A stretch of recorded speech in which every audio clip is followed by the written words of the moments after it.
Right. Okay. Well, 30 seconds.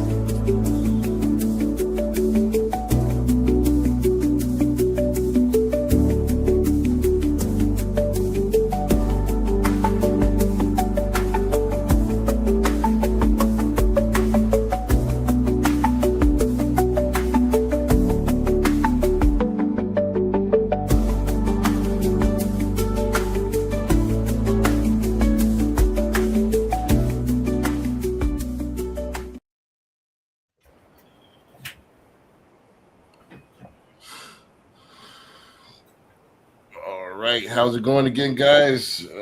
Another Monday streaming of the Power of Ownership podcast. We got the full panel going.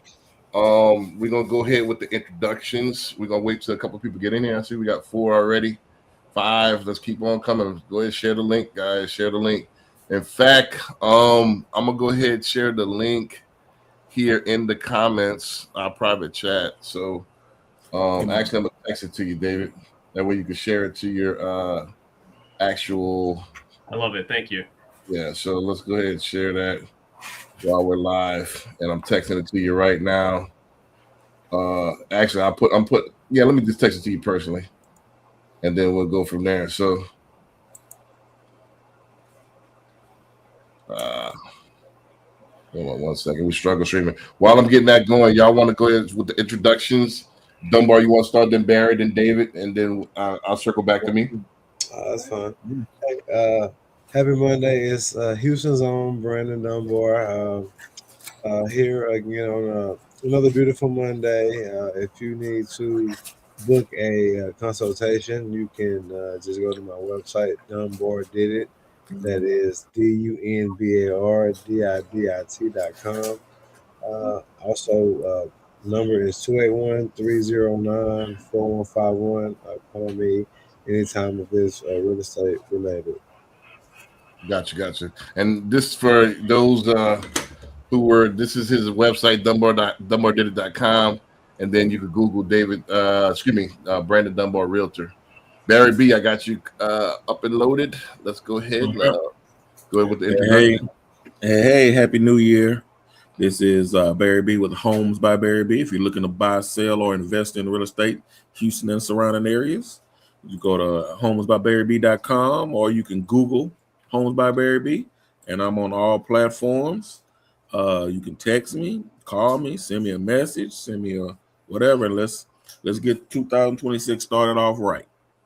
Yep, this is the first show of 2026, so we're trying to upgrade, get a couple of more followers, and so if you like our content, tell a friend to tell a friend. David, I got you the new addition to our panel. Let's go ahead and get you started. You can work your banners here now yourself. So I can't. I don't know how, since you made me an admin, but yeah. Right. So my name is David Youngs, branch manager, mortgage advisor with Nexa Lending and the Infinite team. ApplyWithDavidYoungs.com is my website for applying with me if you want to start an application. Though I will say that is not the first place I want to send you to. Keep going if you would, Mr. Brandon. Go to my website, infinitehometeam.com. Learn more about me and my team and what we do there that makes us stand apart from the rest of the mortgage industry. Do one more for me. At David R. Youngs is my handle for most of my platforms if you want to follow me online. Keep going. There's my NMLS number, so I'm legal. I'm an OG licensed, one of the first licensed MLS numbers that exist. Keep going. And if you, one more back. Yeah, this really is the one you want.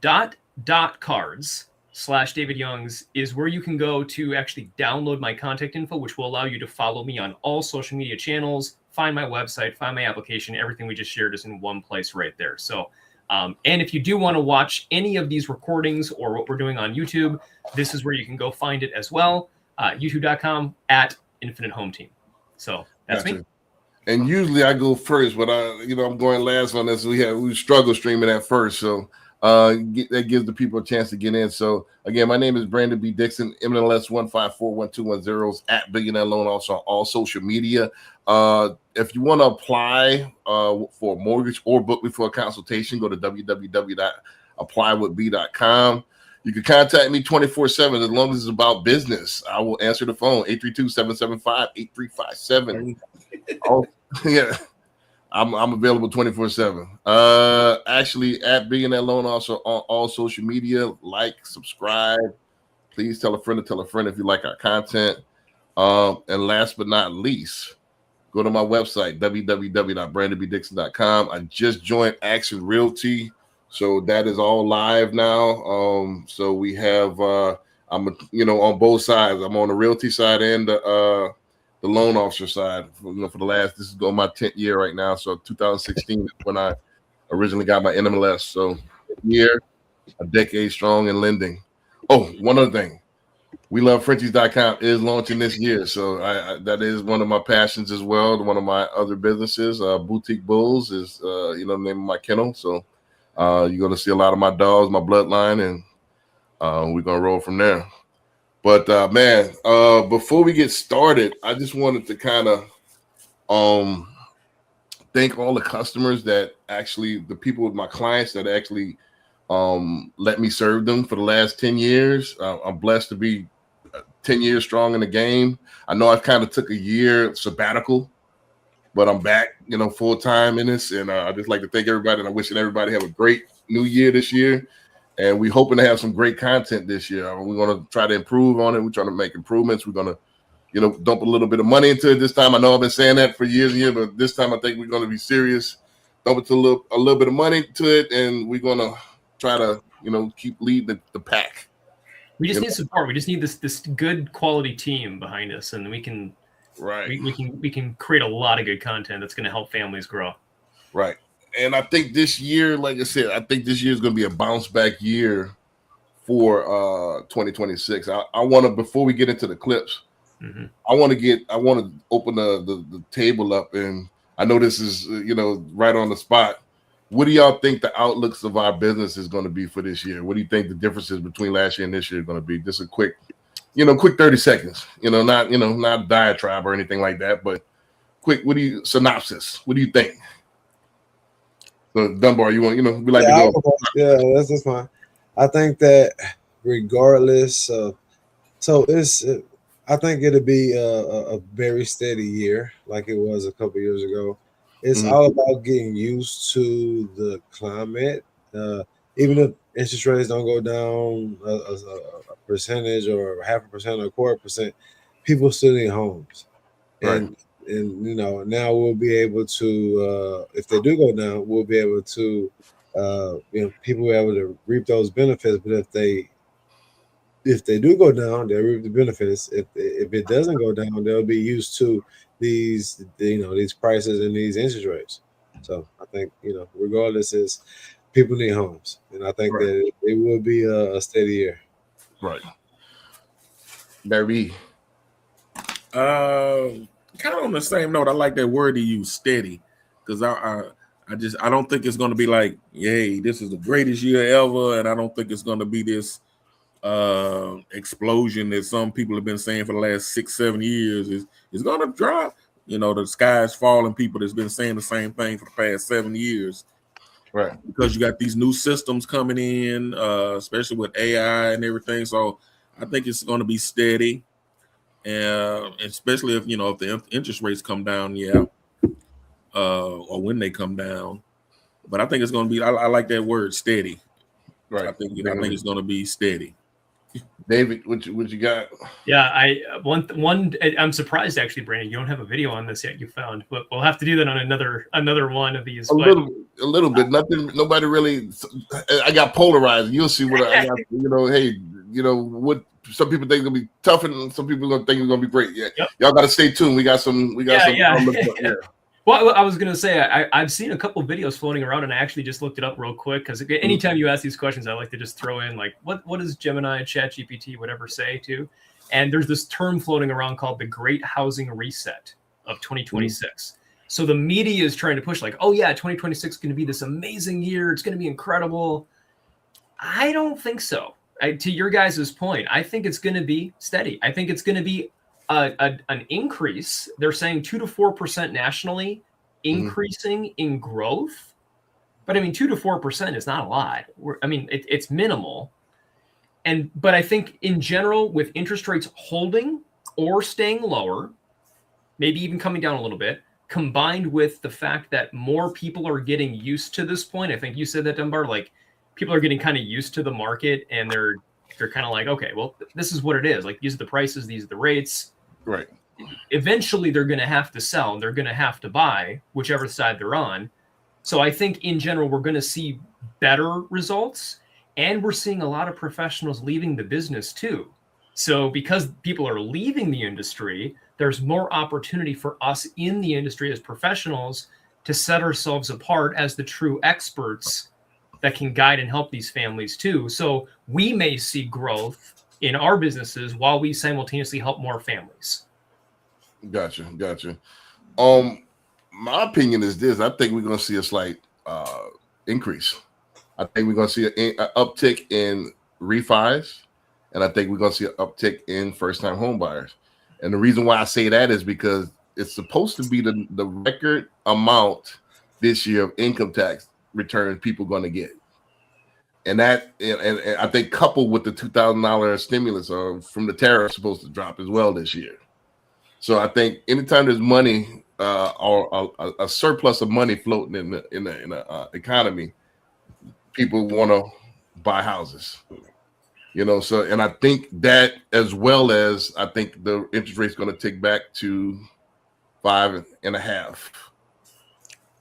I think it's going to be around in the mid fives, what it was back in 17 and 16. I think that's going to be, I think that's where it's going to be. I think it's going to be in the fives, and us as brokers probably be low fives. And I think that's going to be the stimulus. That's going to be enough chum, they say, that the lower the sharks in, enough blood in the water for to stimulate people to come in.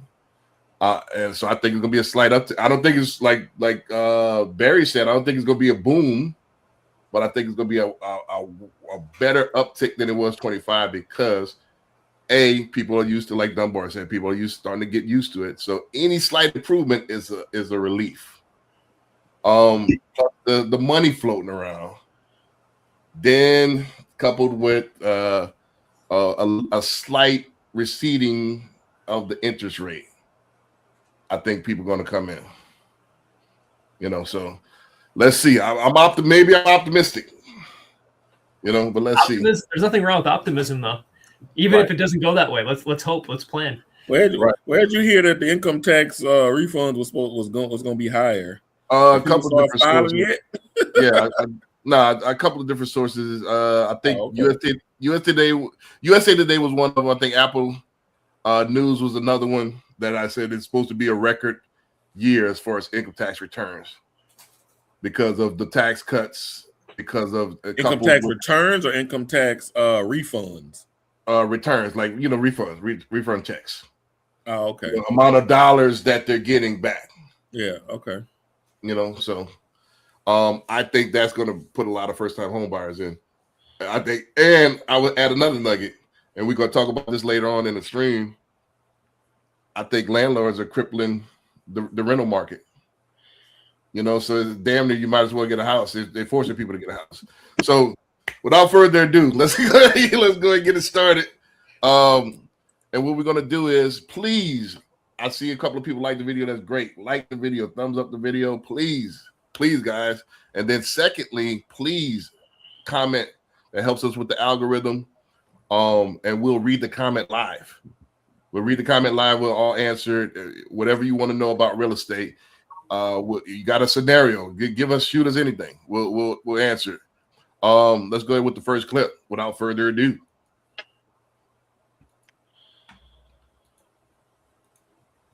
All right, can everybody see the screen? Yes, sir. Yeah. All right, let's rock and roll.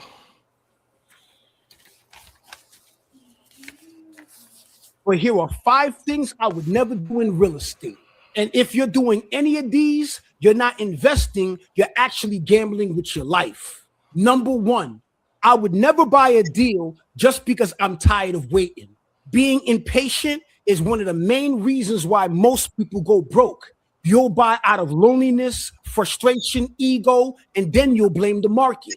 I don't care how long it takes. If the numbers don't make sense, I'm not touching it. You make your money on the buy, not the emotions. Number 2, I would never hire a contractor that I did not personally vet.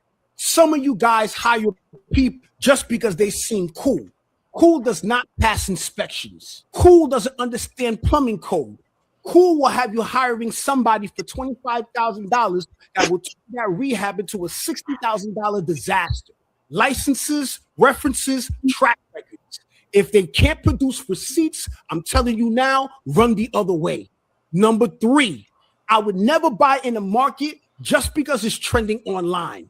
So many of you will fall in love with buzzwords, but you don't even understand the laws, eviction timelines, or the taxes in your own city. You can't copy someone else's success. Success comes from you studying your own backyard, your market, your own numbers. Number 4, I would never depend on Section 8 being guaranteed income. I say this as someone with about 55% of my tenants on housing programs. It is not guaranteed. If that inspection fails, if that letter never arrives, if that caseworker switches, your mortgage is still due. Section 8 is a tool, and if you don't know how to work that system is going to work you. And number 5, I would never invest in anything that I don't understand completely. Some of you buy properties and don't even know the ARV. You start doing the demo and don't even have a budget. You buy rentals with no rent roll research. You're hoping for success when you should be calculating it. Hope is not a strategy, knowledge is. I know some of what I said hit a nerve, and that's good. That means that some of you are awake. I'm not here to sugarcoat nothing. I'm here to make sure that you don't make the same mistakes that I did when I didn't know any better. If this made you mad, sit with it. If this made you think, apply it. And if this made you uncomfortable, that means you growing. Comment below, share with me your thoughts.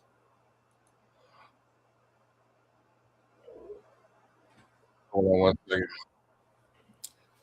2 and 5 were basically the same thing on there that he said. One about knowing your numbers and don't go by emotion, and then they don't understand the market. They don't understand what they're doing. That's kind of basically the same. But yeah, you definitely need to you got to get in and learn. And I like that part about it. You got to learn the market, learn the process. You got to learn. Mm-hmm. And one of the good things, I guess, good things and bad things, you will lose money, but you learning. You learn you learn the process and the steps. And when he talked about like don't, no emotion, but most investors aren't going by emotion though. That's mostly first time buyers is going by emotion. Right. I don't know. Some investors, most investors, they looking straight for the money.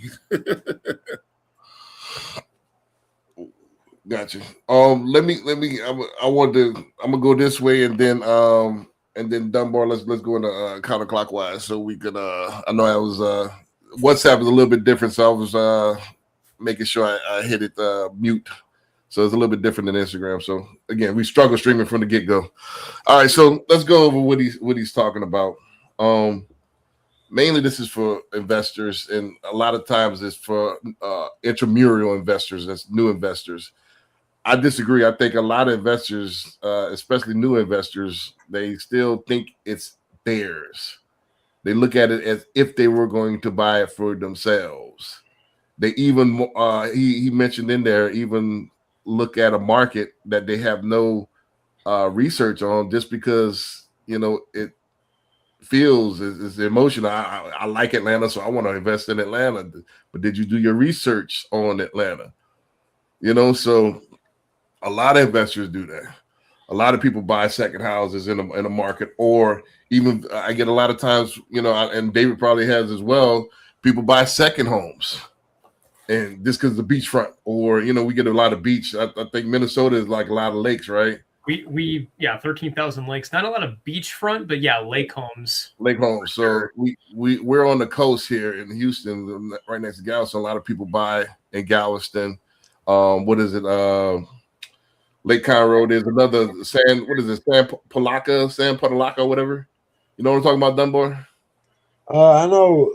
I do not. I don't know that one, but I know Lake Livingston is another popular one. Right. it's Saint something, but that's not Lake something, but it's another hub for like summertime homes, and a lot of people hadn't done any research on these second homes. Like Padre Island? No, not it's something else. I've done like 3 or 4 houses Okay. back there, and it always comes out appraised wrong, its value wrong. Can You I say know? too, Brandon? To your point, I think people are buying emotionally as investors because they like the emotional appeal of being an investor. Right. I'm an investor. I want to get into the investing game. I hear that's where all the money is in real estate. So I'm going to go buy a property and I'm going to do this and this. And my buddy's a contractor and we can go fix it up. And they Right. get emotionally tied to the investing model. Right. And that's exactly what I think this guy is saying. I think you can sum up the 5 points, honestly, in one thing. Right. Do your research. Like all the things we're talking about, like people are just like, oh yeah, it's no problem. Like I can do this easy. I saw it on YouTube. I saw it on whatever. And like, I'm going to go do this. But HGTV. exactly. But so they make this emotional decision without any preparation. So just his point is do your research and understand how this stuff works. Even if you're like, oh yeah, Section 8 housing, I'm going to get guaranteed income. Like that's not exactly how it works. Right. Go do the research, make sure you understand it, and then you'll make a better informed decision so you don't get blindsided by this later. Right. And to your point, what I was saying, I like what he said at the end, hope is not a business plan. You know, that's, you know, a lot of people hope for the best and think there's no way that you could fail. Like, yeah, there are things called a money pit. You know, that's what the term originated for. Is some houses could be a money pit where you don't have enough to finish the deal and you put all your money into it and you can't complete it because it's a never-ending bill. So yeah, it looks cool. I mean, the house flippers on HGTV looks cool. These Instagram influencers make it look cool. However, it's a lot that goes into it. I know we want the get rich quick, but if it was that easy to get rich in real estate, everybody would be rich at that point. Now you can do it, but it takes a lot of research, a lot of pounding the pavement, a lot of calculating, and it takes a lot of patience. You know, and you might lose some. Everything ain't guaranteed to be in the red. I mean, to be in the black. Sometimes you run in the red. So that would be, you know, so the people that's listening, don't hire your buddies like David said. Don't invest emotionally and don't go in without a game plan. That's a couple of things never to do in real estate.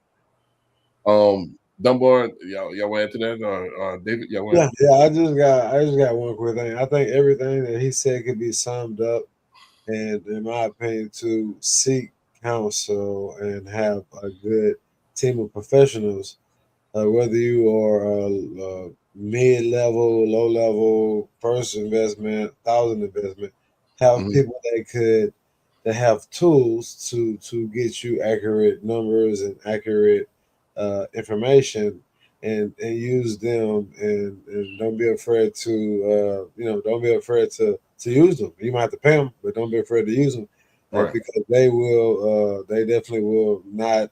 They're gonna give you empirical data. They'll give you numbers. Yeah, so, build your sphere. You're saying like build your network, so you have these people ahead of time, so you know who they are and who you need to bring in, right? Yeah. Right. Yeah. I mean, that's what I'm saying. I mean, but even if you vet these folks. Vet the folks that are giving you this information, because you might have somebody that you know for X amount of years, and they might just want to get a sale. So, but long story short, I think I mentioned this with the bird. We were talking about that a couple of weeks ago or last week. Yeah, you have to seek counsel, and you can't use the internet, and you can't use your own logic to come up with a good deal. Right. David, anything you want to add before we go to the next clip on that? 5 things never to do in real estate. What would the key takeaway? What would you never do in real estate? If it was me personally, and I'm being biased here because I'm a licensed mortgage professional, that's my point to this thing. I would say whatever you're doing, what's your financing strategy with this whole thing too? And that's a point that I think he missed or didn't touch on necessarily, not missed. Maybe he has another video on this, but financing strategy is important because what's your exit plan? Because some people buy and hold, some people buy and flip. There's two different strategies there. Either strategy, how are you going to get into the property? And then how are you going to get out of the property to then go buy the next one? Because if your plan is to go build a real estate empire and you don't want to do just one, you want to do 5, 10, 50, 100, you need financing strategy to do this. Unless you're just, rolling in multiple millions upon millions of dollars and you're just ready to go in cash and you have all the money in the world to throw at this thing. But I'm going to argue that's very, very few people that would ever see this. So have a financing strategy in place day one. If you're a new investor or an experienced investor and you're thinking about your next one, have that consultation with a good professional that understands fix and flips, investors, cash flow, like all these things that come into play that could impact your decision of which property you buy, how you buy it, how much you finance, how much you take out, how much you put down, the tax strategy behind this, 1031 exchanges. I mean, there's so many things that could come into this, right? Right. So have all a good all of us are not created equal. Right. And just to wrap up what David said, all loan officers are not created equal. Just because you're licensed in the business, that doesn't mean that you're adept at this type of information. Some loan officers specialize in first-time home buyer. Some specialize in just FHA. Some, this is a whole different ball game as far as knowing P&L loans, knowing these exotic programs, because they change more often than the traditional loans. Mm-hmm. So you got to have somebody that's versed in this as far as a broker, that has a variety of banks, and nobody has bigger banks than Nexa. Shameless plug. Nobody has a bigger roster than Nexa, and that has the opportunity or the capability to custom tailor your particular program for what you want, your goals, and what you got going. So, I mean, it's a no-brainer as far as I like what David said. You got to have a strategy as far as finance, because that can make or break you. Mm-hmm. So let's go into the next one without further ado. Oh, before we get to that, I kept wanting to say, last week, and I kept forgetting. Between there, please subscribe, hit the thumbs up, and give us some questions, please. All right, so let's go to this next one here. Agents are about to get so rich in 2026. I mean, it ain't going to be funny. They ain't going to be able to see straight, right? I'm talking about printing money, like embarrassing amounts of money, and not all agents, by the way, just to make that super clear. I'm going to tell you what's about to happen this year. Right now, number one, everyone says home sales are going to jump up from the bottom, from the 40-year lows in 2026. Fannie Mae, Redfin, NAR, all of them, right? Because they read and understand the market. Anybody that understands the market understands we're going to have a good 10% jump. That's about 500,000 more transactions this year than we had last year. But here's the catch. At the same time, 30% of agents are leaving the business. 71% of agents do not have a single listing right now. They've been hibernating. So you got 400,000 fewer agents, 500,000 more deals to get divided up, right? Imagine that. And home sales aren't going to jump. We're at a 3-year high right now going into this next year, right? A 3-year high with demand, mortgage applications, pending deals. So all that business, it's going to go to like the top 25%. This is literally the easiest setup in history for agents. And the funniest part about it is the agents making the most money are going to be working the least. They're not prospecting, cold calling, buying leads. They're just answering their phone and taking orders like a drive-through because of all the work. They didn't slow down when the market slowed down. That's the secret, right? They kept grinding through the worst market for agents in history to keep building their business. And now you about to get a bag, baby. And 2026 is going to be really awkward, by the way, at real estate conferences, because half the agents are going to be like, I'm having my best year ever. And the other half's going to be like, yep, I'm actually leaving the industry. And they're both going to be standing in the same room talking about the same market. So the question that, like, you're either going to have your best year ever this year by leaps and bounds, or you're going to be watching from another industry. Which one are you going to be? This is real talk. Tell me what I'm saying isn't true. Like, show me. Don't just say it. Like, tell me why. Because it's time to eat, baby. But you got to be hungry. Happy New Year's. Let's get it. Bam. What do y'all think? Is he gaslighting, or is there some truth to what he's saying? You know, so is this the way? Is it time to get rich in 26? I think the realtor should go first here. Yeah. So Dunbar, I'll let you go. Well, I'm technically a realtor as well. So I'm on accident realtor. Yeah. Like I said, it's gonna be steady. I don't feel like it's gonna be. I mean, and when I say steady is a good thing, it's not, because if you have a steady business, if you think about it, what I'm saying is that you never have to worry about where the next client is coming from. You have one client after the other client, and you're able to do that. I don't know about. I hope so. His numbers and your numbers. You said 2%. He said 5-6%. As far as like buyers in the market, I guess, or real estate. 10%, didn't he? Oh, he said 10%, right? So, I mean, it depends on his numbers and his, where he get his information from. But I do feel like it's going to be a steady year. Right, but the thing is, he's saying that it's going to be a record year because so many people leaving the business, so that those clients are going to be popping up, and either or, like you said at the beginning, a good portion has been hibernating, including myself. 2045, I was kind of looking at, all right, some of my pet projects, like how can I, make those pop? So I kind of knew real estate was going to kind of be dormant. So now I have to rev up. So the people that was already revving up, they're going to hit their stride in 2026.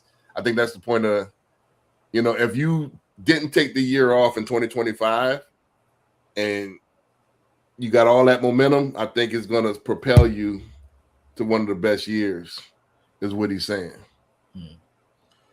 Yeah, I'm not too sure about that. Skeptical. I mean, it goes back to the the steady thing. And didn't we talk about not last week, but the week before, about how AI and all these people won't be using agents? They don't have to use agents. So if you got all these agents leaving, but you got people that's buying homes, and y'all was saying, hey, they're gonna be buying homes, they don't need an agent. So these 300 or 400 that's supposed to be leaving, is that even gonna matter? David, I'll let you go at it. I know you're not on the real estate. On the realtor side. I'm not, but I have a lot of opinions on this. Right. So, first of all, Ricky Carruth, by the way, even though I'm not in real estate, I follow him. He's an amazing. Right. He has a Zero to Diamond podcast. He has an incredible. If you're not following him already, by the way, just a plug for him. Right. He is good. Which, by the way, we're trying to plug those that we're watching here for following them as well on their content, because we want to help their algorithms too. So. Ricky is an incredible real estate coach. He has so many good ideas, so many good visions. But I want to point out, he made the comment in the middle of the video of, you're going to have people in the same room, kind of what we're doing right now, exactly, saying the market sucks or the market's great, depending on your attitude and your circumstances. So I think honestly, that's what we were talking about before. The market itself isn't going to change too much. Home values are going to be steady. We're not going to see a lot of growth. We're not going to see a whole lot more stuff happening. Rates might come down a little, but they're not going to come down into the 3s like they were, or the 2s. They're going to stay up in the 5s, maybe 6s. So nothing's going to change too much, steady. But what's going to change is, Barry, you mentioned all these realtors leaving the industry, AI coming in, taking over, all these things. All these realtors that are leaving expands this wide open opportunity, this playing field for those that are good, that know what they're doing, that are adopting and using technology as their friend, not afraid of it, running scared. but those that are in it and working it, I think, are going to see success. And the more people that leave, great. More for all of us to help more families. Now we can be more focused. Only good professionals are left. The bad ones are leaving. He said over 70%, I think it was 71% of realtors this last year didn't have a listing at all. Right. So hopefully a lot of these realtors have left, and then now we can move on to the realtors that know what they're doing professionally and take a different style and approach to their clients that turn this into a different experience. And the clients are cared for. We saw the same thing happen leading up in the 2008 recession. Back then, we saw the same thing happen there as well, where everybody all of a sudden left the industry, and then it was a wide open playing field until things started growing again, and things started getting better very quickly with good professionals. So I'm kind of personally, it's wrong to say, but I'm kind of happy or excited about this change that's happening here. I think this is a good thing for us. I really do. Right. It's a reset. Yeah. Right. I think it's almost like a fast, like a purging, a detox, so to speak. And I think just in our area, there's 35,000 realtors just in Houston. Is that correct, Dunbar? I would have to Google that, but that that sounds about right. Yeah, there's 35,000 agents in Houston alone. So yeah, that's way too many. I think it's too saturated. And what happens is a lot of people on the outside looking in, you don't know the difference. Just because I've been in it for 8 years, you don't know that I hadn't had a listing in 3 or 4 years. You don't know that I'm not busy, or I know that you got your reviews and all that, but they don't have a timestamp. A lot on these reviews, a lot of reviews that people have on their site that you can be up forever. So you can have good reviews, but are you busy? So that's the issue. David, if you wanted to add, I'm gonna remove my Facebook that's having issues. If you want to add your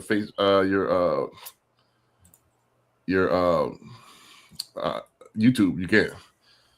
So if it opens up, I'll do my best. Yeah, for some reason my Facebook dropped. Yeah, my Facebook dropped for some reason. So yeah, if you want to add that, I'm gonna go ahead to the next clip. Now this juxtaposed to this particular clip right here. This is the complete opposite. I got a couple questions. Sure. Well, I got one question. What is this AI that y'all talking about that's supposed to be taking realtors' job? What is that like? Well, that's what I want to kind of disagree with Barry B.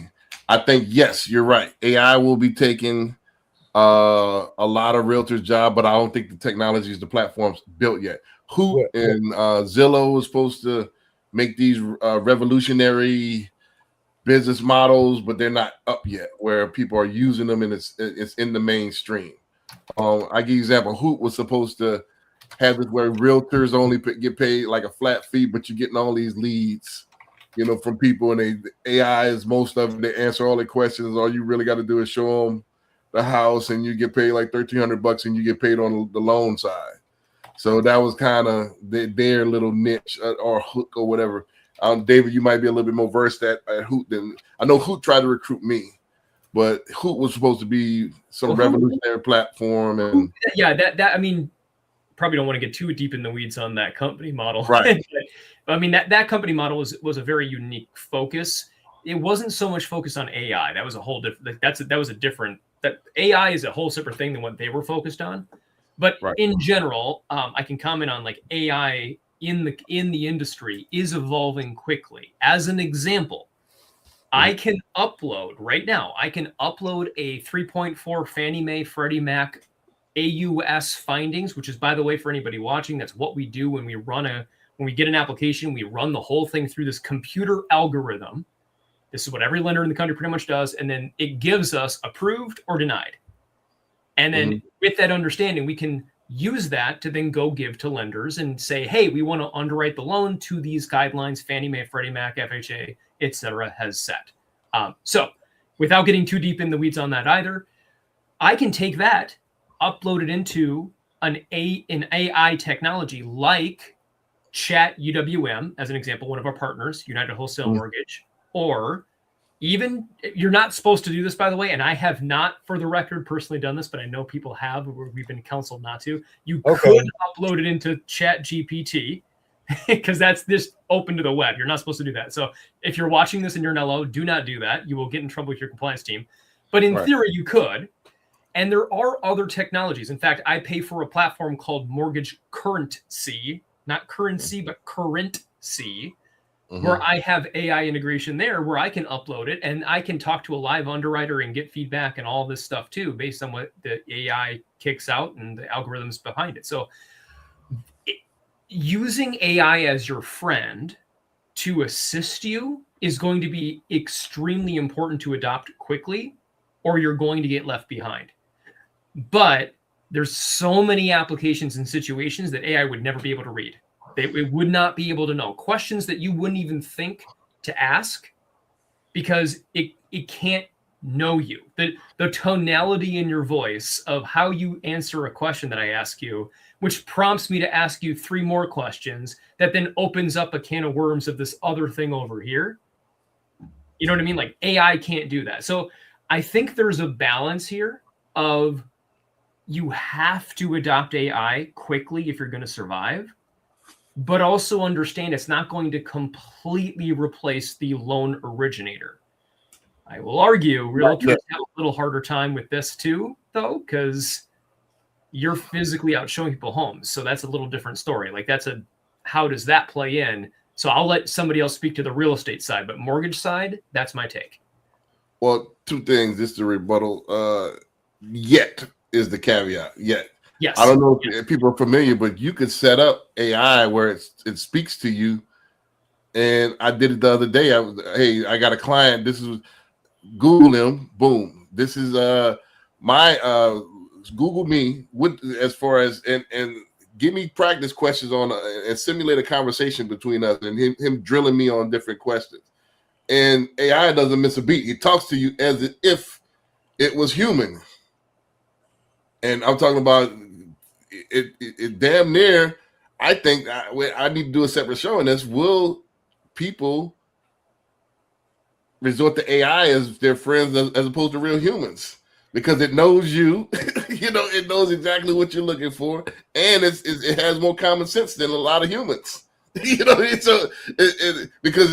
it's getting to that point.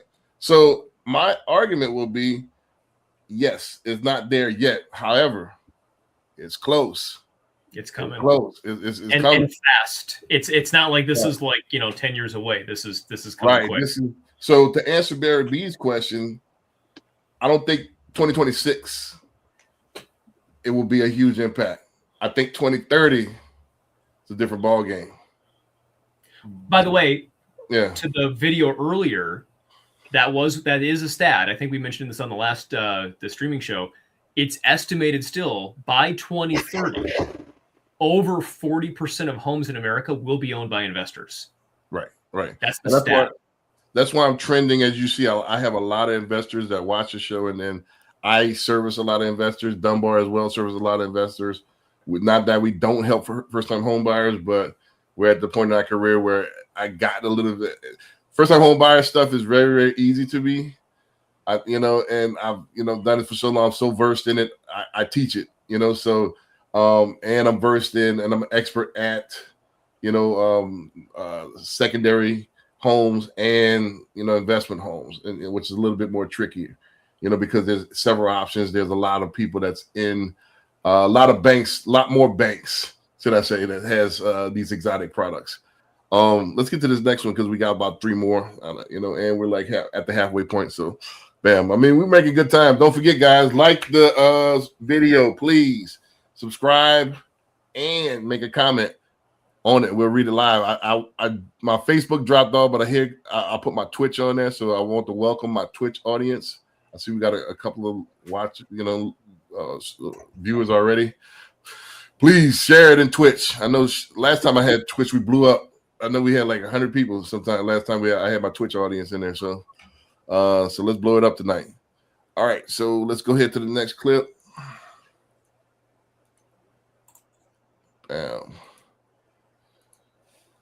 And can y'all see the screen? Yes, sir. Yeah. 26, and here goes. 98% of you are not going to hit your goals. You're not even going to sniff them, and here's why. We do not rise to the level of our goals. We fall to the level of our values. What am I talking about? Like values? Jeremy, I have great values. I believe in family and God and serving the community and doing good. I believe you. I also believe you when you say you want to earn 300,000 or 500,000 or 100,000. I believe you when you say you want to pay off debt and take your family on a Disney cruise. I believe you. I don't believe you'll actually surrender what you really value, which is comfort. Follow a calendar, follow a schedule, prospect daily, follow up daily. Do this 80% of the time. I'm not talking 100% of the time. And this is why you won't hit your 26, 27, 28, and 29 or 30 goals. You just won't. If realtors could understand the misalignment between their values and their goals and align them, then what would happen is they'd start having the life of their dreams. And here's the crazy part. If you're willing to speak to 50 people every week for the next 30 weeks, you'd be selling 2 to 3 homes a month. Absolutely. 2 to 3 homes a month. If you're really good, you might be selling 4 or 5. 50 people a week. But most realtors don't value that. They value their comfort. So as you approach and waltz into this new year, the new year, there's all this new hope. I want you to have a hard come to Jesus conversation with yourself and say, am I willing to take my misaligned values and goals and align them and understand that I've actually valued comfort a lot more than I valued what I say I want. There you go. Realtors, I have That's a good video. I like that one. Yeah, that was good. Yeah, I did. Actually, I see part of that video. I didn't watch it entirely. I have to hear it until just now. But yeah, that was nice. I like that. Yeah, a lot of people say your mouth say one thing, but you actually say another thing. I used to say all the time in my daily vlog, and I might bring that back if I get enough demand for it. I used to have a daily vlog called 8 All Positive Energy Daily. And my line that I used to say every day before I got off the air, and it would be a 5 to 10 minute like personal vlog. You know, it's not what you think that you are, not what you say that what you are. Is what you do is who you truly are. And that's true. Your daily actions is what shape you. And a lot of people say that they want all these riches. They say they want to be top dog in real estate. They say they want to be the top loan officer. They say they want to be in the President's Club and all this stuff here. But really, you value comfort. You value kicking it with the homies. You value watching TV, playing video games, brain rot, reels, so on and so forth. That's really you. So your actions got to show it. And it does make you smell yourself, because I got so comfortable with making so much money and not having to put a lot of effort. When the market tightened up, I didn't have, I'm used to it just flowing in, and it didn't flow in. So now I got to readjust. Like, all right, I got to put in a couple of things I'm doing for 2026. I'm taking Mike Cordes, who's the CEO of Nexa Mortgage or Nexa Lending. I'm taking his advice, and I'm doing a Chat GPT accountability coach. Every morning I'm setting my goals, and this is what I got to do, X, Y, Z. I block off, I need to do at least 30 calls. I need to set up this profile. I need to do this. I need to do the podcast. And at the end of the night, it alarms before I go to bed, like, hey, it won't stop every 5 minutes until I list what I did. And at the end of the night, it gives me a score. Like, hey, you missed this. This is why you missed this, because you don't do this, and you're not mentally tough for this. And, it's real strict. So this keeps me on task. My problem is, and this self-analyzing and being vulnerable, my problem is when I get comfortable, and there's nobody like pushing me, I kind of slack off. It's like almost like you're that tall friend and you slunch down because all your friends are shorter. You play back in football. They used to say you play down in your competition. So once I'm ahead, I kind of, all right, cool. Yeah, I'm good. And I got That's what I'm readjusting in 2026. I'm realigning my values. If I want to be top dog, I gotta daily do top dog things, and that's my little diatribe. I'll go yield the floor. I like it. All right. Anybody? Dunbar? Yeah. David, how about you go? Me? Yeah. Yeah, I mean, God, I got so much stuff. Yeah.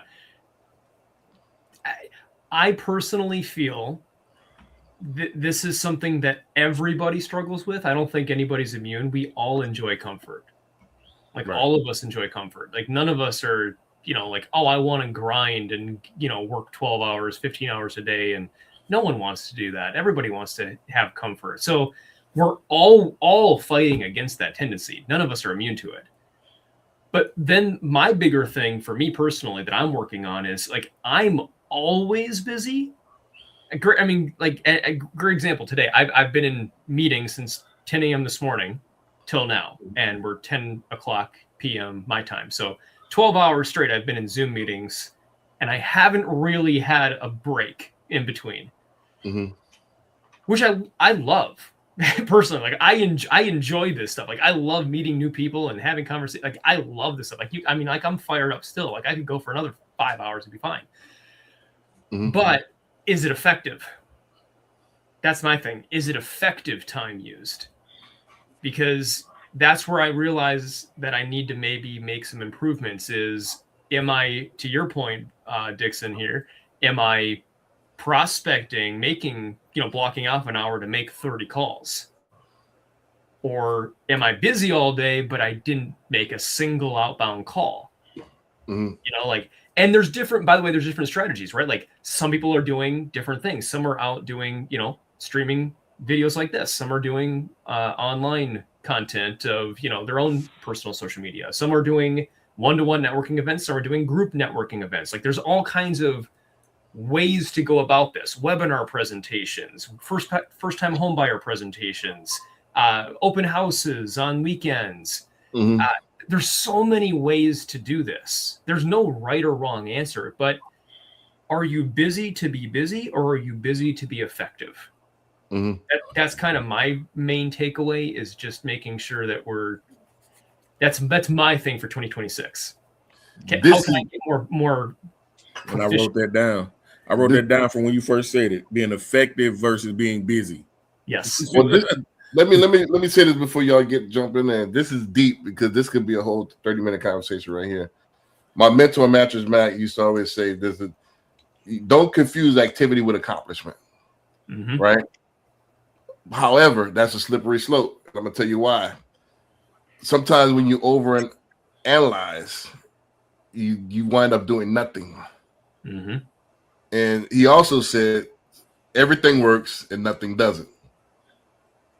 So I used to, when I first hit the market, 9-10 years ago now, well, it'll be 10 years in July.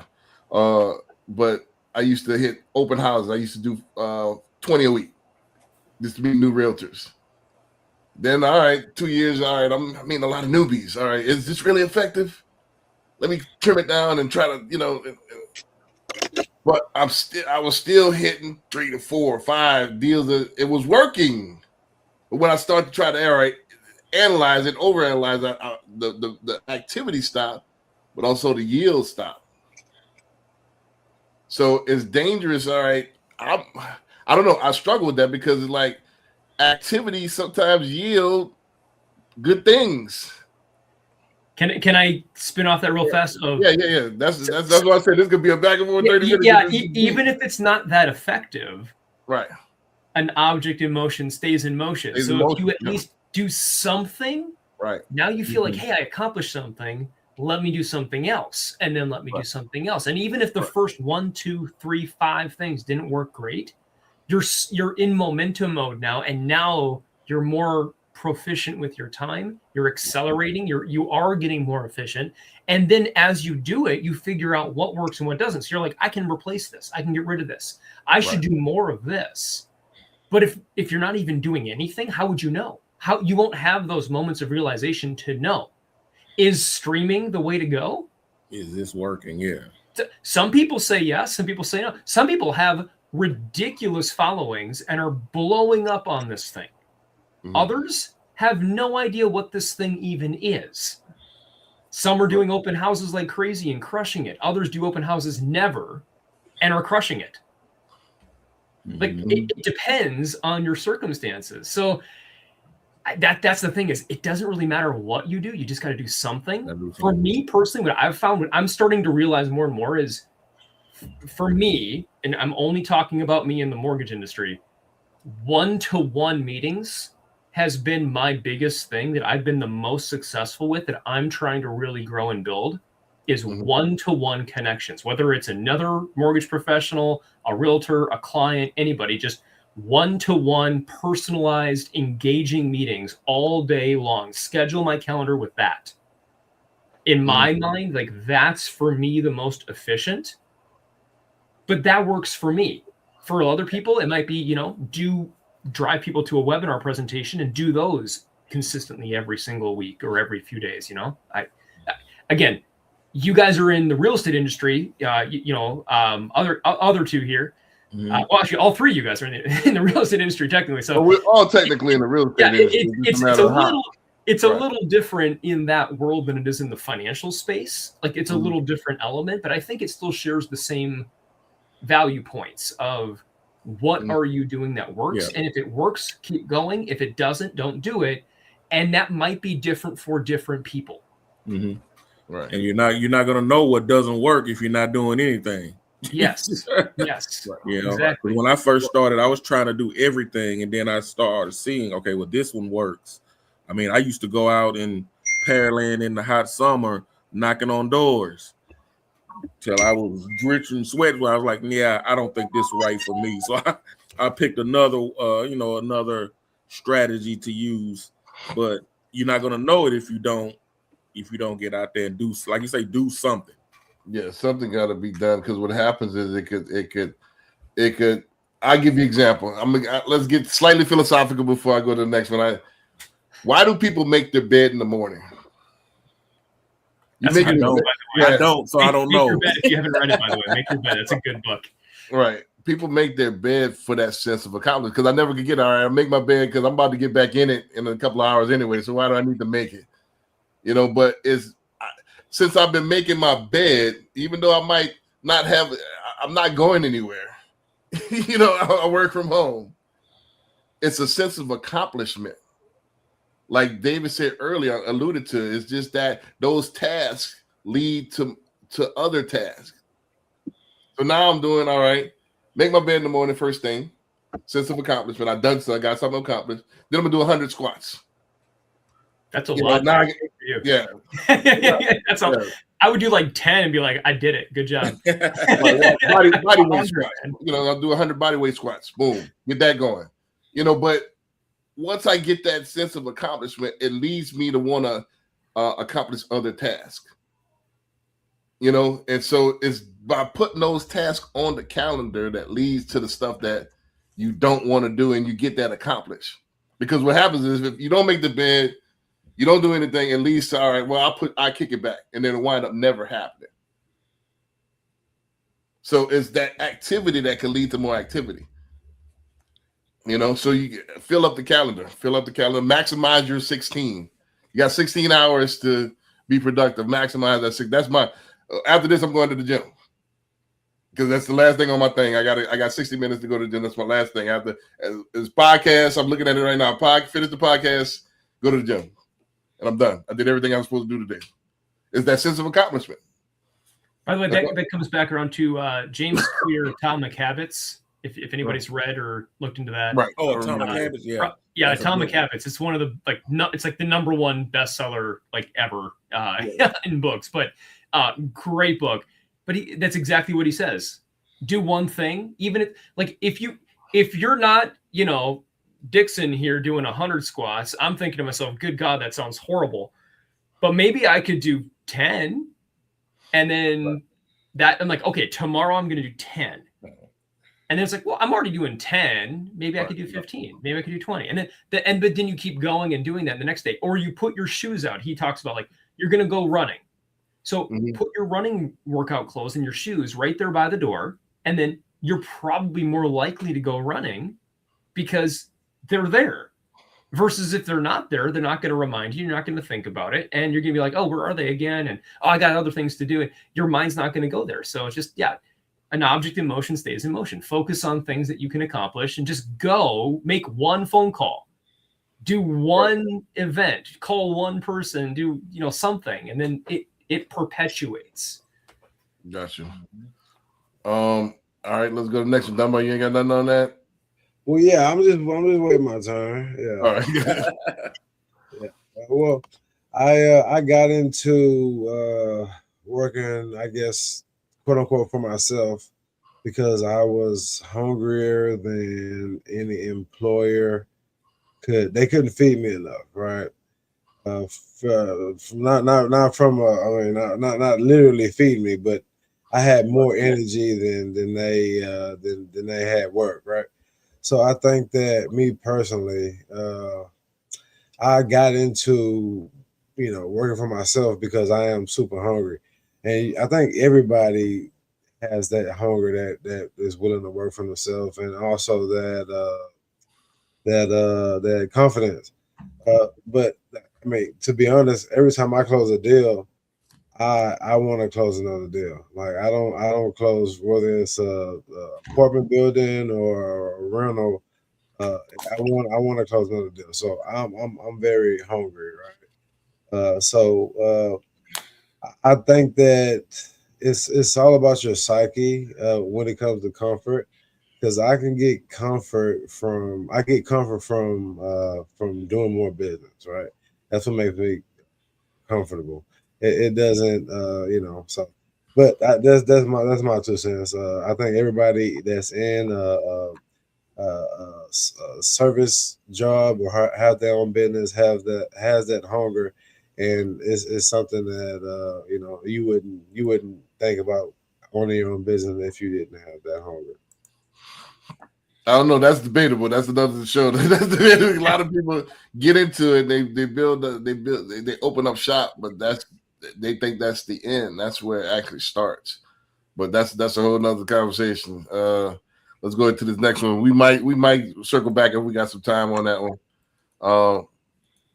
Let's go ahead. Can y'all see the screen? Yes, sir. Mm-hmm. All right, let's go into this next one. This. It says this is the max rent you should be paying based upon your salary. Now, just so you guys know, for reference, the average American makes about $49,000, which means your rent should be about $1,041. But here's the thing. Of a 1-bedroom apartment in the United States right now is $1,700. That's damn near a 70% increase. A closet with a stove in it for $4 racks? Now we gotta talk. Sharon said this video, I'm about to break down why rent got folks out here needing NBA contracts just to live indoors. Zillow just reported that renters now need to make $80,000 a year just to afford the typical apartment. Now back in 2020, that number was $60K. That's a $20K jump just to not be houseless with vibes. And if you're in NYC, Boston, LA, or Miami, honestly, you need to be making over $100K just to keep rent from eating up more than 30% of your income. Because New York said, hope you like roommates and rats. You'll need $135,000 a year just to live average, not luxury. Average. Boston ain't too far behind with $127,000. Meanwhile, Buffalo's like, hey, we still got rent underneath $1,200.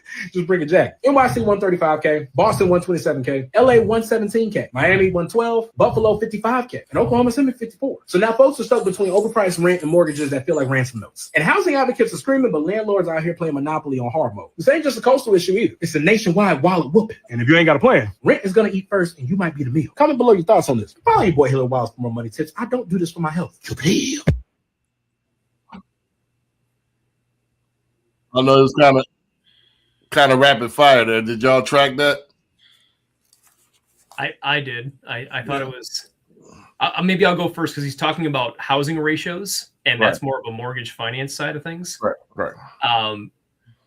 I'll throw out there that I'm not sure exactly where he's pulling these from for all of the stats for his sources there, but it sounds right about kind of how it's working. There's a lot of people online right now that are going through this where they're showing like what was housing like for ratios back in 10, 20, 30, 40 years ago versus today, and how much money you need to live. And the numbers are clear. Like the math shows you need way more income to survive than you used to. The ratios just don't work. People are literally getting pushed out of home ownership and rentals even due to inflation.